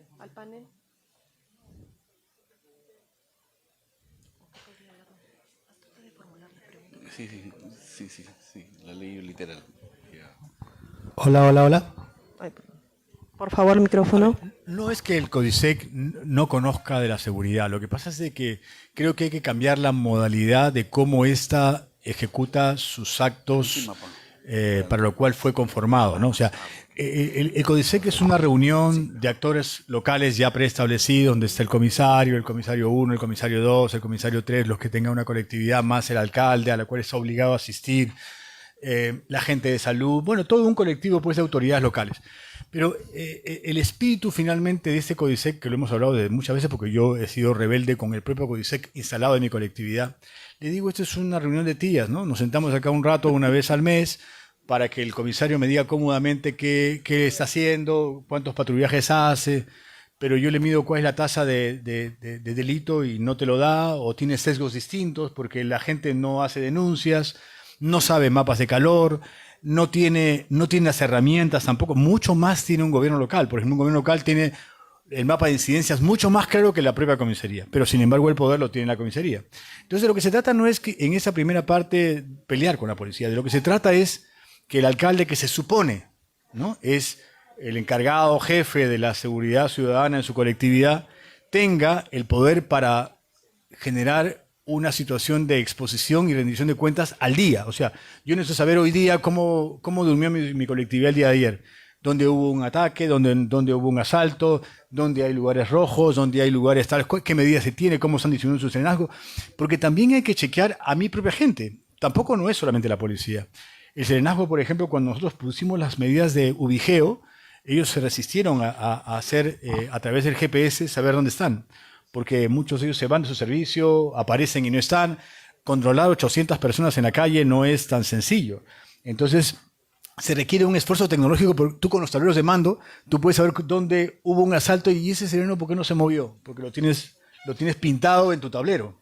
Pero eso no se hace. Y eso podría hacerse una rendición de cuentas al día. Ya no lo hagas al día, hazlo una vez por semana, como lo hacemos con los tableros de mando administrativos. Entonces yo creo que la seguridad cambiaría si tiene usted a un alcalde que está metido encima de la rendición de cuentas de su comisario o de quien fuera, para que todos estemos imbuidos en una condición determinada de combatir la delincuencia. El tema de inteligencia, los alcaldes no tienen ninguna idea de la inteligencia operativa que se da dentro de la colectividad, y la inteligencia hoy día es fundamental. ¿Quién hace reglaje? ¿Por qué no se hace? Entonces competimos serenazgos con policías y al final es meterse el gol al revés, porque acá de lo que se trata es que todos ganemos y trabajemos en equipo, ¿no? Por eso que hablo que el CODISEC no es que no lo sepa, sino es que es una reunión cómoda simplemente para hacer rendición de cuentas y cumplir con su jefe. Punto, nada más. Muchísimas gracias, Alberto. La siguiente pregunta es para nuestro colegiado Max Crespo. Estimado Max, ¿cuáles son las acciones que deberían hacerse en los próximos 100 días en una próxima gestión municipal en Lima Metropolitana? ¿Qué tal? Ante todo, buenas tardes. Mi nombre es Max Crespo, un gusto estar aquí. Creo que soy el único que no he podido hablar de manera así previa a mis acompañantes en la mesa, por eso es que lo menciono. Agradezco la pregunta, correligionario Zúñez. ¿Cuáles son los primeros actos que se tendrían que hacer? Por lo menos, yo sé que siempre es una costumbre, no sé si es buena o es mala, pero es una costumbre muy criolla, una costumbre muy de aquí, quizá, no es el único lugar en donde se hace, que muchas veces un alcalde entra y lo primero que hace es hablar sobre lo mal que le ha dejado la gestión el anterior alcalde. Y eso es algo que se suele usar durante más de 100 días, muchas veces. Yo sé que aquí los que nos acompañan no han hecho eso en su oportunidad. Yo sé que tienen una forma diferente de hacer política y gestión, pero muchas veces es una forma de ganar tiempo y de mencionar que no se le entregó el cargo de la forma correcta o con la información debida. Lo que se considera como una buena política, o considero al menos que debería hacerse en los primeros 100 días en una gestión metropolitana, al menos, porque obviamente es diferente cuando es distrital que cuando es a todo el nivel de una ciudad metropolitana, es al menos revisar, sí, pero no agotar los 100 días revisando lo que hizo la anterior gestión. Es ver efectivamente el tema de qué tanto ha habido una gestión pública de calidad y qué tanto es lo que se está dejando de hacer a partir de lo que se ha tomado en esa oportunidad. Esto lo explico rápidamente. Uno, si va a asumir un cargo, es porque sabe los problemas que ya tenía esa comuna. Si es que uno va a tomar la batuta de una gestión metropolitana, es porque ya sabe de manera antelada de que ha habido una situación en donde ha tenido que hacer un plan de gobierno y obviamente cosas que lo va encontrando pues en el camino y en la comisión de transferencia. ¿Qué haría en Lima? ¿Qué cosa puede hacerse en Lima Metropolitana? Yo creo que lo más importante, uno, es siempre recuperar la identidad que tiene su ciudad. Algo importante, y es algo que lo hago porque de por sí a mí particularmente me gusta mucho el tema histórico, es el centro histórico, es recuperar el patrimonio a nivel virreinal, el patrimonio republicano, neoclásico y todo aquello que obviamente le da la particularidad y que va a fomentar el turismo siempre a la ciudad de Lima. Es algo que creo que no cualquiera puede enorgullecerse, es una ciudad que es muy antigua, tiene más de 500 años o casi 500 años, y obviamente es una ciudad en donde naturalmente hay que preservarla para que la gente pueda decir, esta ciudad es diferente a todas las demás. Eso es una parte, el tema, y eso obviamente va enlazado no solamente a turismo, también va enlazado a cultura, y para eso tiene que haber alianzas entre naturalmente lo que es la gestión metropolitana con lo que es el sector turismo. Hay un divorcio y hay como si fuera un pisacola de lo que viene a ser las competencias que tienen los ministerios como el MTC y lo que tiene la gestión metropolitana. Lo hemos visto en esta gestión actual, en el tema de lo que viene a ser las vías subterráneas y la forma como ha habido esa colisión de las competencias entre el gobierno central y el gobierno metropolitano. Y muchas otras más, por supuesto que sí. Creo que eso es lo más importante, es que haya un buen consenso sobre cómo se va a manejar la viabilidad. Hace poco he escuchado que es increíble cómo puede demorar tanto en llegar de un punto a otro en Lima. Esto no debería pasar. Confío en un futuro mejor, obviamente, en donde podamos hacer un traslado diferente, pero el transporte, creo que lo estoy implícitamente mencionando aquí, creo que es una de las piezas fundamentales para que pueda manejarse en los primeros 100 días. Gracias. Muchas gracias, estimado colegiado Crespo. Esta pregunta es para el señor José Requena. Haciendo un balance sobre la vigencia política que ha tenido Acción Popular en estos años de su perspectiva, ¿cree que esta, en parte, se debe a la pluralidad que ha tenido las tendencias políticas internas en Acción Popular, nuestros líderes, nuestros candidatos, los voceros? ¿Cree que eso ha influido usted en la vigencia que ha tenido Acción Popular en este tiempo? Tal vez los diferentes puntos de vista de los candidatos presidenciales que hemos tenido, las diferentes vocerías que han habido y los puntos de vista, en algunos casos, divergencias. ¿Tiene alguna opinión usted de su óptica? Sí, bueno, Acción Popular es un partido tradicional de centro, creo que siempre ha sido esa percepción del partido. Creo que históricamente al interior del partido han habido distintas tendencias que sí pareciera se han estado desdibujando, ¿no? Entonces yo creo que y por eso el lema del encuentro creo que es importante esto de volver a Belaúnde, a las raíces, a lo que fue este partido, ¿no? Que fue de sus orígenes una confluencia de distintos ánimos, ¿no? Entonces yo creo que sí, esa es una potencialidad y creo que tienen la oportunidad de explorarla, de explotarla en un espacio en el que creo que todo está por hacerse, ¿no? Yo creo que hay como una necesidad de un reseteo, no para desaparecer todo lo que se haya hecho hasta ahora, pero creo que nuestra política está llegando a un nivel muy complicado y creo que hay que volver a empezar. Muchas gracias.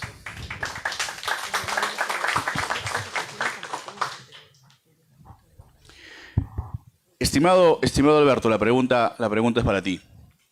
¿Cómo tratarías el problema del transporte público y el tráfico en Lima Metropolitana? O mejor dicho, ¿qué debería hacer el próximo alcalde de Lima para tratar estos problemas que nos aquejan?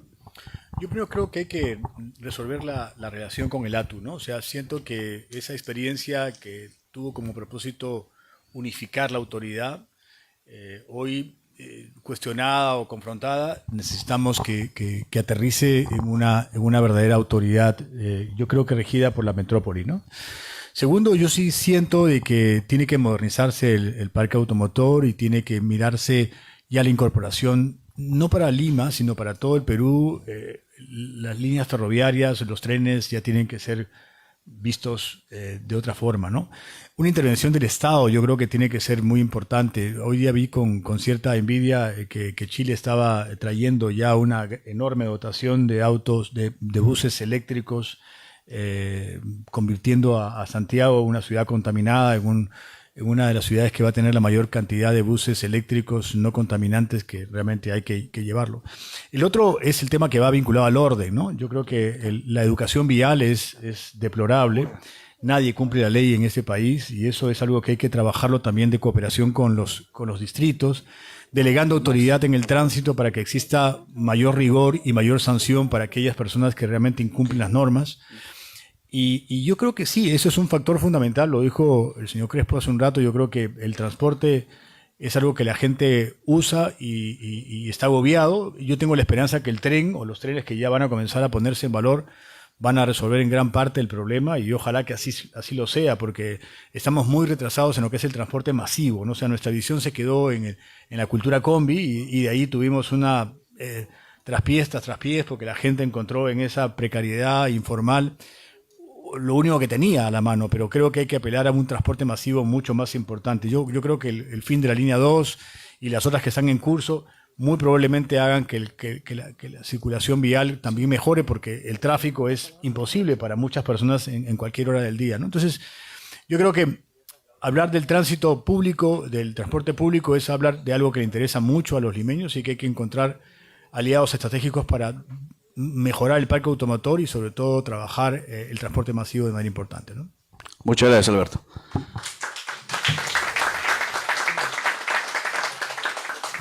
Esta pregunta es para Max. Max, creo que tiene bastante experiencia en estos temas y nos tuviera a consultarte. ¿Cuáles son los principales desafíos que enfrenta un procurador municipal? Gracias por esa pregunta. Efectivamente, yo soy procurador municipal hace varios años, a nivel municipal, sí, efectivamente, de 2 municipalidades. Más en una de ellas hay un voceado posible candidato a Lima. Pero bueno, los desafíos que tiene un procurador en realidad han sido bastante irónicos, puesto que en los últimos años hemos sufrido una modificación que supuestamente es para bien, donde se ha dado autonomía al procurador público. Lo recordará el doctor Tejada. En ese entonces en que él gobernó su distrito, uno designaba a su procurador. Era el alcalde el que elegía pues al procurador y le debía directamente, digamos, la correspondencia de lo que eran estas funciones. A partir del año 19-20, la Procuraduría General del Estado se llegó a fortalecer, que viene a ser como el ente rector de la defensa jurídica. Para los que no lo tienen muy claro, un procurador público defiende los intereses del Estado, ya sea ministerio, sea sector, o sea una municipalidad o gobierno regional. Entonces, lo que ha sucedido a partir de entonces es que hay una autonomía donde ha desglosado la figura de la Procuraduría Pública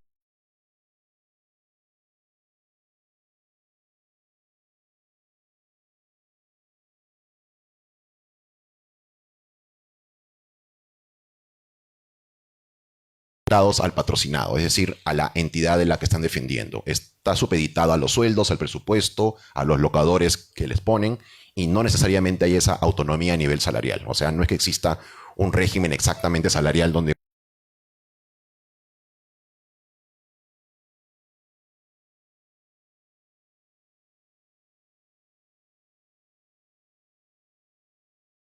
El siguiente alcalde no les ha gustado porque es el único funcionario de alto nivel que no los ha elegido él. Ellos han elegido al gerente municipal, asesor jurídico, al de desarrollo urbano, toda la plana, pero no han elegido al procurador público municipal y le está defendiendo sus juicios. ¿Es bueno o malo que sea un titular de la entidad el que elija a su procurador? Yo creo que ahí yo sería bastante así flexible, porque uno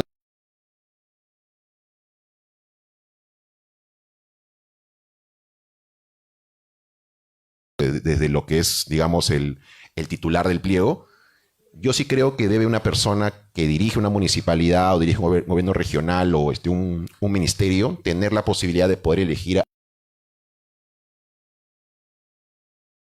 Entonces, esos son los retos que veo. La autonomía es a medias. A veces esa autonomía no ha sido muy bien así gestionada. Y también un reto más, y es el último, pero este de acá sí es bien particular. Es ya hay un vacío en donde se decía que un procurador de dedicación exclusiva y que supuestamente no debería hacer más que eso. Bueno, yo soy regidor de Miraflores. Me metí en camisa de 11 varas al yo postular también. Aproveché, se podría decir.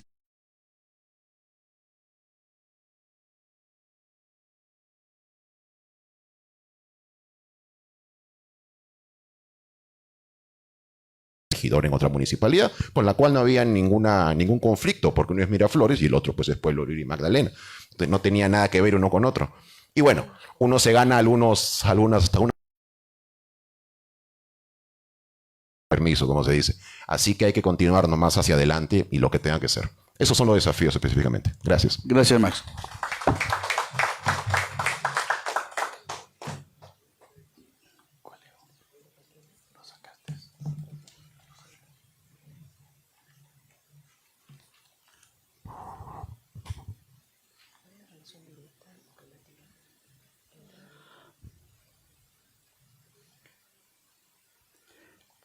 Esta pregunta es para José Requena, si me permite.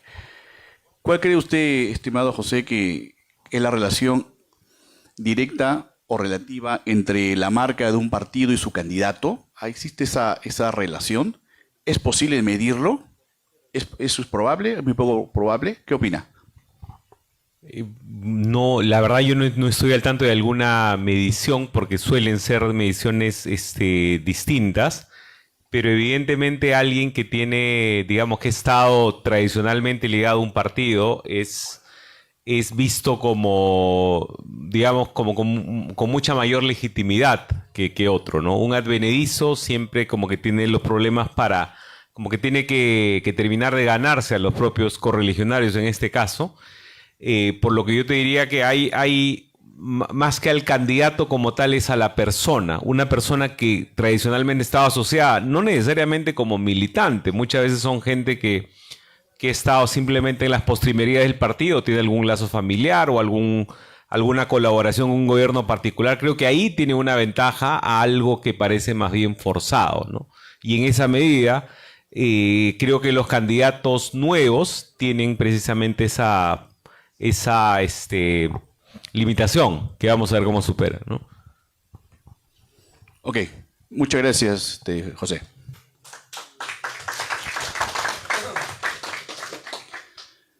Quiero hacer esta pregunta a mi tocayo Ricardo Burga, si me permite, Ricardo.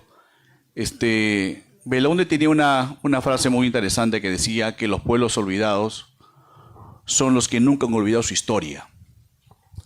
A tu parecer, ¿cómo puede utilizar Cooperación Popular esta frase inspiradora de Belaúnde en la seguridad ciudadana?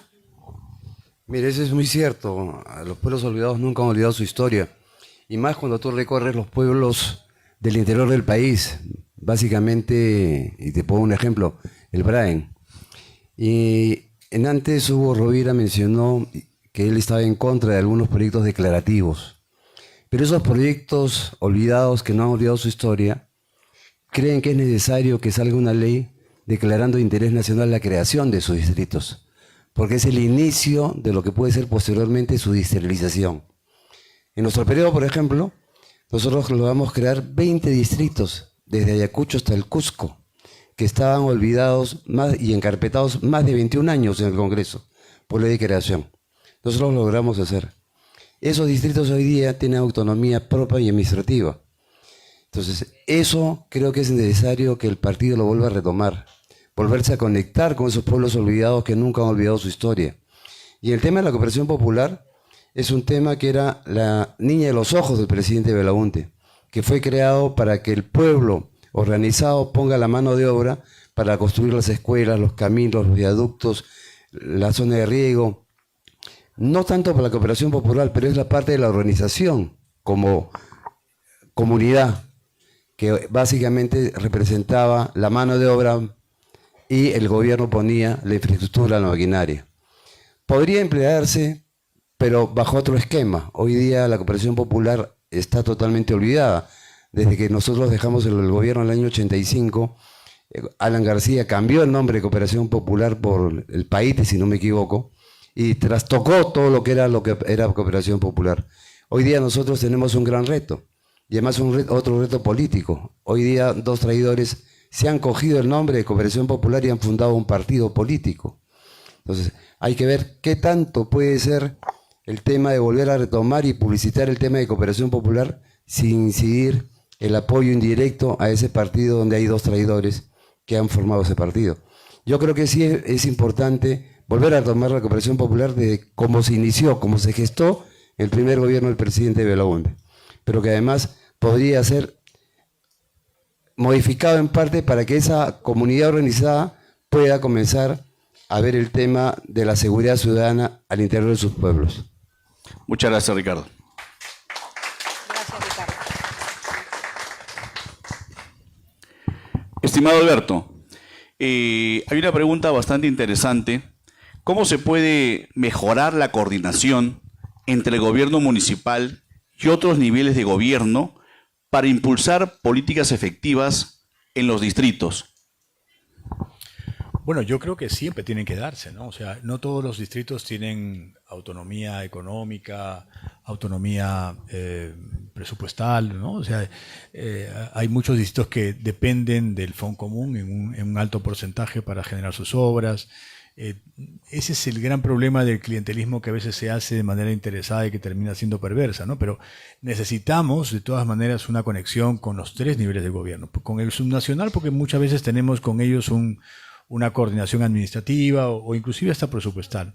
Y con el gobierno central cuando realmente las obras involucran presupuestos mayores. Entonces yo sí siento que eso es fundamental. Se hace regularmente. Uno, creo que como costumbre, tiene un proyecto en curso y trata de encontrar una alineación con los otros 2 niveles de gobierno para poder aterrizar algo, ¿no? Tampoco no lo hacemos tan aisladamente. O sea, si bien hay distritos que son un poco más independientes porque dependen casi siempre de su recaudación al 90% o más, ellos pueden sentirse que no dependen tanto del presupuesto del Estado. Sin embargo, igual requieren niveles de coordinación que se hacen de manera continua, ¿no? Yo no creo que pueda haber un gobierno que yo hago lo que quiero por separado y soy una isla. No, tenemos que articularlo. Más bien, yo lo diría al revés, ahí más bien hay un celo de lo que alguien puede hacer, porque cuando uno tiene un gobierno pequeño es mucho más eficiente, pues todo se hace más rápido, todo se hace ayer, ¿no? El Estado en el primer nivel de gobierno es muy lento, ¿no? Yo quiero desarrollar algo. Desde la alta rotación de funcionarios ya hay un problema, ¿no? O sea, alguien es asignado en el Estado y no sabe si se va a quedar porque al ministro lo cambian en talos días y ustedes saben, en el Estado no se va uno por ineficiente, sino se va porque cambiaron de gobierno, cambiaron de autoridad, cambiaron de jefe, entonces nada, tiene continuidad. Entonces, un gobierno local tiene la ventaja de que por lo menos sabe que ese gobierno se quedará 4 años, bueno, la enorme mayoría, entonces hay un poco más de estabilidad, hay una entrada y una salida, por eso le decía, a uno le permite decir cómo me voy, ¿no? O sea, desde el primer día. En el Estado usted no sabe cuándo se va, al día se puede ir a la semana, se puede ir, ahora es un récord, antes durábamos un año para adelante, ahora la gente dura semanas o días. Entonces, ¿qué autoridad se va a comprometer a firmar, suscribir? En seguridad es un chiste, ¿no? Te reúnes con 50, a veces viene un ministro y se reúnen a los alcaldes para hablar de coordinación. A la semana siguiente, otro alcalde, y así sucesivamente están de reuniones en reuniones, perdemos tiempo y no hay una continuidad en cuanto a políticas que requieren de la cooperación local. Pero diría, para responder la pregunta, es imprescindible, necesario y se hace regularmente reuniones de coordinación con los 3 niveles de gobierno. Si me permites hacer un remate, hablar en términos deportivos, estimado Alberto, ¿has sentido tú que tiene que ver algo la relación política, la rencilla de ser otros partidos políticos, o sean gobiernos de turno no tan asequibles al tema municipal, a los requerimientos tuyos, o no han tenido una experiencia de ese tipo? ¿Se ha manejado a nivel de un tipo cordial, horizontal? Yo no sé si eso es real, no tengo pruebas de ello, pero lo que yo sí creo es de que hay candidatos que por ser elegidos buscan el camino de la confrontación, del agravio, de la falta de respeto o de decir cosas que inclusive son impracticables, que no se dan cuenta que el día de mañana que son gobierno, ellos mismos están cortando las patas para todas las cosas que tienen que hacer, ¿no? Yo creo que la autoridad elegida es alguien que entra para gobernar, para gestionar, para buscar ayuda, para integrar, no para dividir, no para confrontar. El gran problema de los gobernantes en los últimos tiempos es eso, o sea, el que entra, el otro quiere meterlo a la cárcel al día siguiente, entonces todo el mundo está con situaciones más de odio y venganza que de hacer, pero hemos entrado acá para gestionar, para hacer esa cosa, no nos interesa, o sea, tú eres un enemigo, ¿no? Entonces, yo creo, visto la política entre amigos y enemigos, yo creo que es un gran problema. Tenemos que ver qué es lo que tenemos que hacer y cómo podemos encontrar aliados estratégicos, no importa que sea del otro partido, de donde fuera, ¿no? Yo particularmente tengo una visión más integradora para poder gestionar. Si usted entra a confrontar, no gestiona. Puede ser que se pelee con todo el mundo, pero eso le servirá para una instancia parlamentaria, pero no para una instancia de gobierno o para una instancia de gestión, ¿no? Gracias, Alberto. Estimado Max, tengo una pregunta directa para ti. ¿Qué ordenanzas importantes se han aprobado en el distrito de Miraflores para afrontar la seguridad ciudadana? Específicamente como seguridad ciudadana, lo que se ha dado es, bueno, ante todo recordemos que yo soy ahí regidor opositor, no estoy en el oficialismo. Sé que a diferencia de la mayoría de mis correligionarios, casi todos han estado, digamos, en el lado de lo que ha sido el alcalde en su momento. Algunos no, obviamente. Yo también conozco que algunos no han estado en esa mayoría. Pero en este caso no ha sido así. En Miraflores yo soy el representante de Acción Popular, junto con otro más que no es del partido, pero es de un partido que no es, digamos, Renovación, ¿no? Y de ahí nada más. Después todos son regidores que están con realmente la gestión. Entonces, en realidad, más que ordenanzas sobre el tema de la seguridad, lo que se ha visto es justamente un detrimento de lo que son las reuniones en lo que es el Códice, que es algo que se mencionó hace poco nomás. Antes tenía entendido que se reunían más seguido, cada 15 días, el alcalde con ellos, por más que fuera una reunión de, o sea, coordinación, porque ese es el nombre, de coordinación, ¿no? En donde se reportaban, era rendición de cuentas y todo ello. Ahora se hace de manera más espaciada y no se convoca tan seguido como era, obviamente, en otras épocas. No voy a mencionar de qué gestiones eran mejores u otras. También recordemos que AP no ha tenido una gestión en Miraflores hace décadas, ¿no? Casi desde que se construyó el puente Villena Rey, ¿no? En la época de Cabrejos, creo que fue en los años 60. Entonces, lo que tenemos ahí más bien han sido ordenanzas que han estado muy ligadas al tema de la residencialidad. Es más, hasta nos hemos ganado denuncias los regidores por haber aprobado, porque hemos llegado a colisionar con intereses de algunas inmobiliarias y constructoras.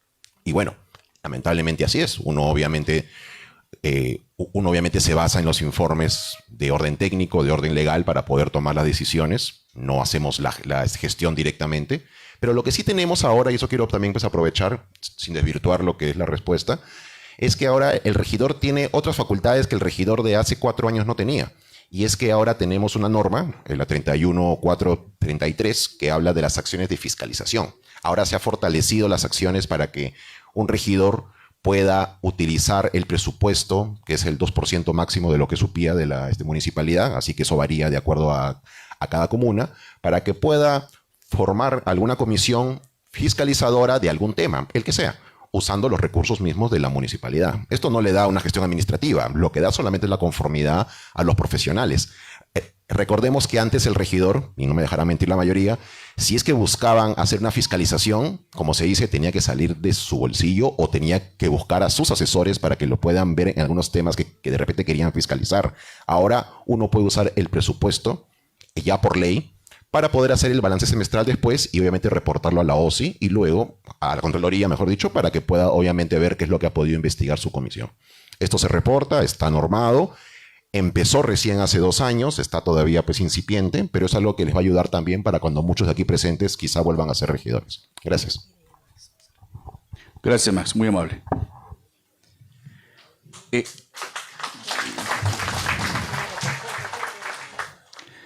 Estimado José, a tu parecer, ¿qué esperaría el electorado de sus nuevas autoridades a sabiendas que no gozan de la confianza de la población?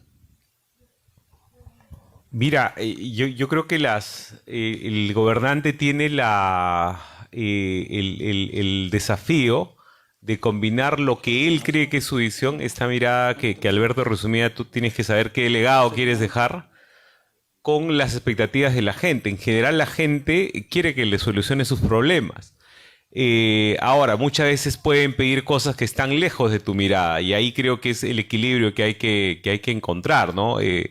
Ricardo, por ejemplo, hablaba de la importancia de unas leyes, de estas leyes de interés que Hugo Rovira cuestionaba, o de la creación de distritos, ¿no? Entonces, claro, en la mirada, digamos, de un alcalde o de un gobernante, esa creación de un distrito es conveniente, no lo es. Ese es el equilibrio que creo que deben encontrarse, pero lo fundamental es solucionar los problemas de la gente, porque uno, digamos, delega en las autoridades la solución de los asuntos públicos. Uno renuncia a muchas cosas delegando ese poder, y eso es algo que muchas veces lamentablemente se pierde de vista, porque se cree que el cargo te pertenece, que tú puedes hacer con la función pública, puedes disponer de recursos, y creo que eso es algo que debe corregirse, ¿no? Gracias. Gracias, José.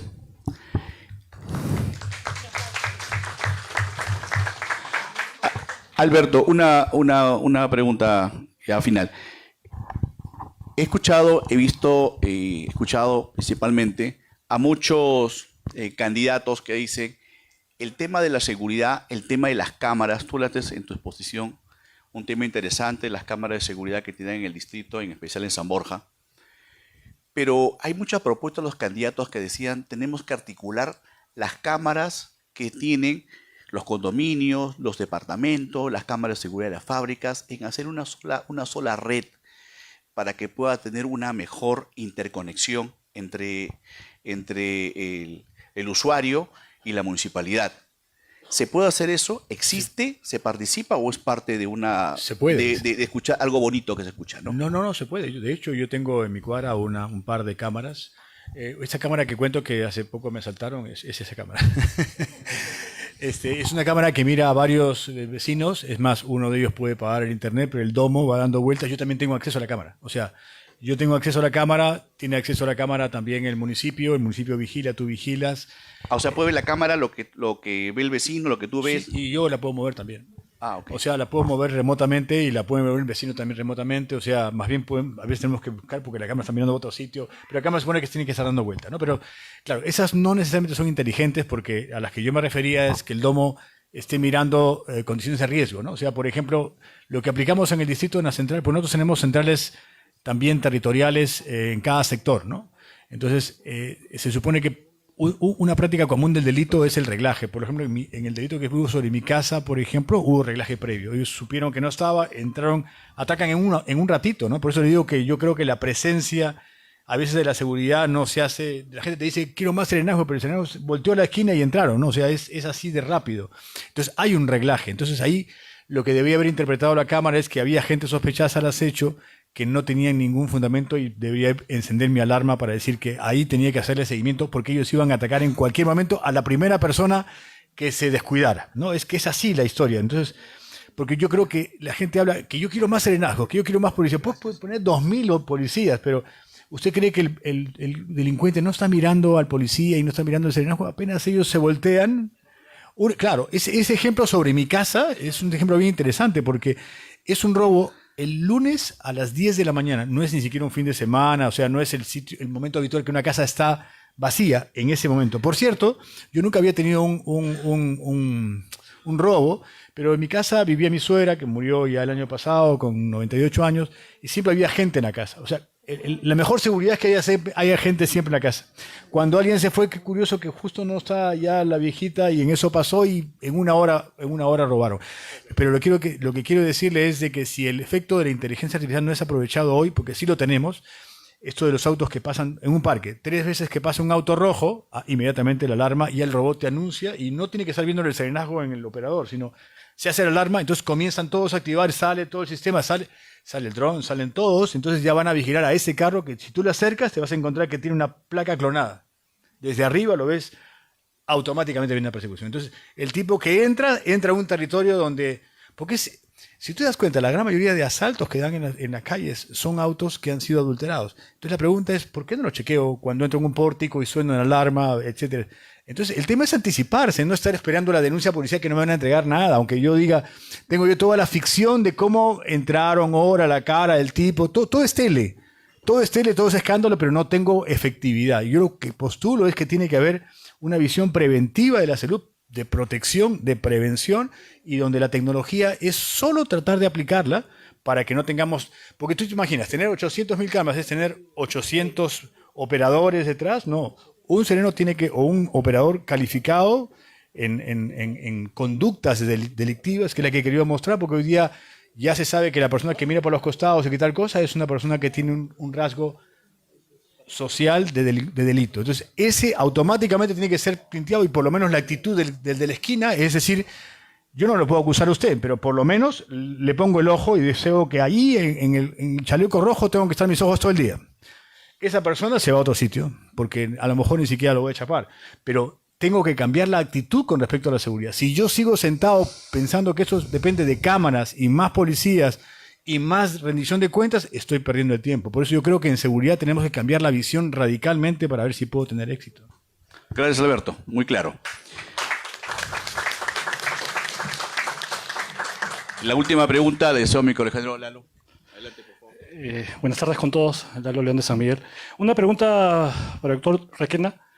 A ver, en la actual coyuntura política y lo que se viene en el 2026, en este momento que están los extremismos efervescientes, tanto de derecha recalcitrante hasta de izquierda media dura, ¿usted cree que nuestra posición, vista por todos como de centro, ¿no? ¿Tiene algo a favor, o usted cree que los extremos se van a seguir, valga la redundancia, polarizando? Y la otra pregunta para tomar asiento para después del doctor Tejada. Usted sabe que la informalidad es un problema transversal, que agarra el tema municipal, recursos humanos, que es Ministerio de Trabajo, hasta de seguridad, porque crea hasta caos en la ciudad. ¿Usted qué haría al menos para minorar este problema, sabiendo que mucho depende de nuestro legislativo, que tampoco ha dado mucho buen resultado en ese aspecto? Esas son las dos preguntas, por favor. Gracias. Gracias. A ver, yo creo que la equidistancia de Acción Popular en este panorama tan polarizado creo que puede ser una ventaja, porque lo puede hacer distinguirse. Y creo que si algo tiene Acción Popular de años recientes son algunas gestiones exitosas. Por ejemplo, la de Alberto en San Borja, yo creo que fue una gestión en la que se pueden mostrar muchos resultados.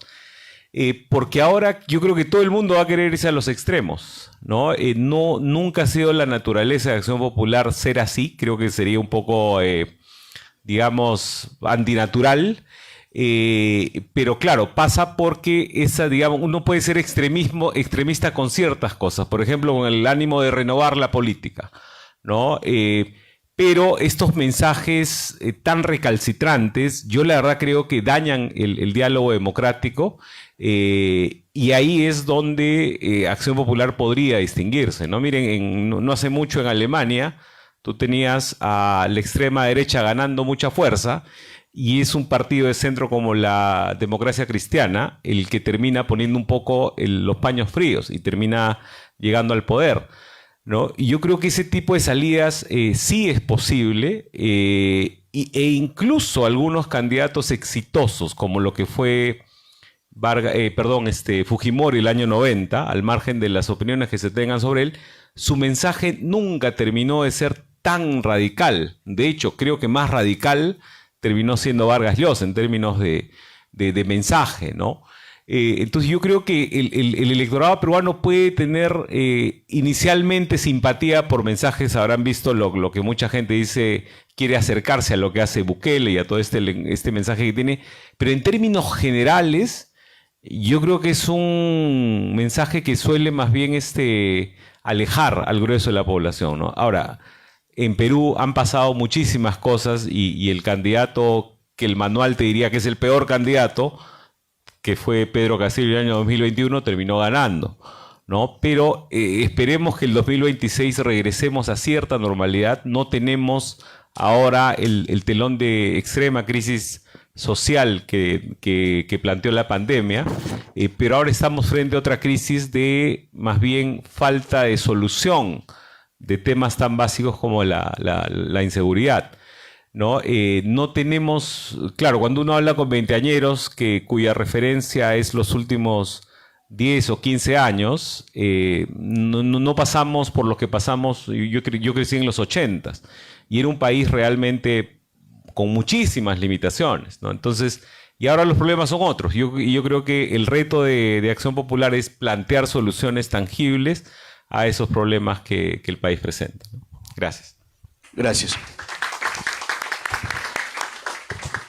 Estimados concurrentes, creo que Acción Popular, antes de que existiera el partido de Fernando Belaúnde Terry, existió ese profesor universitario, ese profesor que salió de las aulas, salió como un docente, salió de la capacitación y de la preparación. Creo que estas actividades que está haciendo la Vicesecretaría Nacional de Capacitación en coordinación con la Vicería Departamental de Lima Metropolitana es importante, porque volvemos a nuestra fuente inspiracional.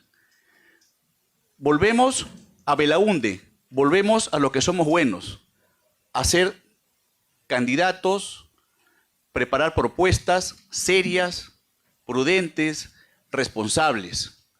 Volvemos a nuestros orígenes y me felicito por eso. Felicito a este excelente panel y a ustedes, correligionarios, por su permanente atención y su participación.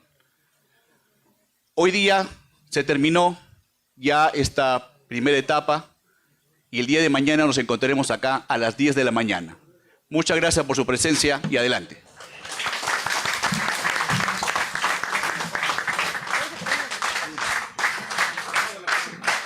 Por favor, le pedimos a los presentes de la mesa de honor que puedan pasar al centro para tomarse la foto panorámica. Producción. Einer se encuentra por aquí para la foto panorámica. ¿Dónde está? ¿Se encuentra Einer? Para la foto. ¿Quién va a tomar la foto? ¿Ah? Por favor, Max. No, pero ahorita no, después. Mañana en la mañana lo hacemos. Mañana al inicio. Sí. ¿Sabes por qué no? Porque ahí está.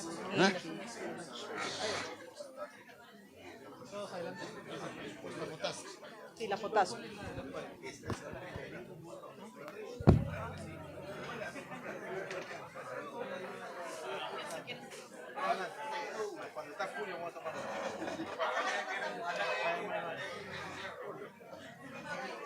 Si la base lo pide,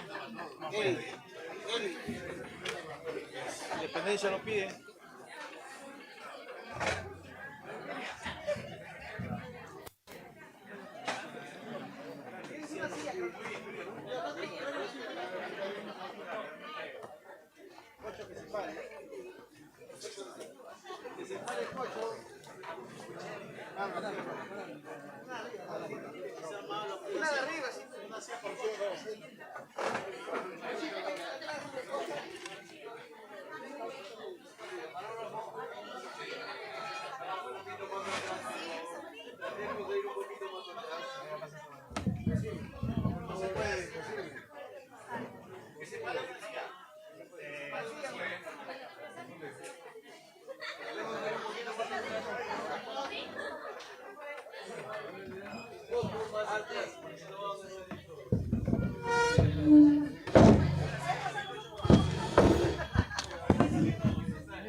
No se puede con la fecha.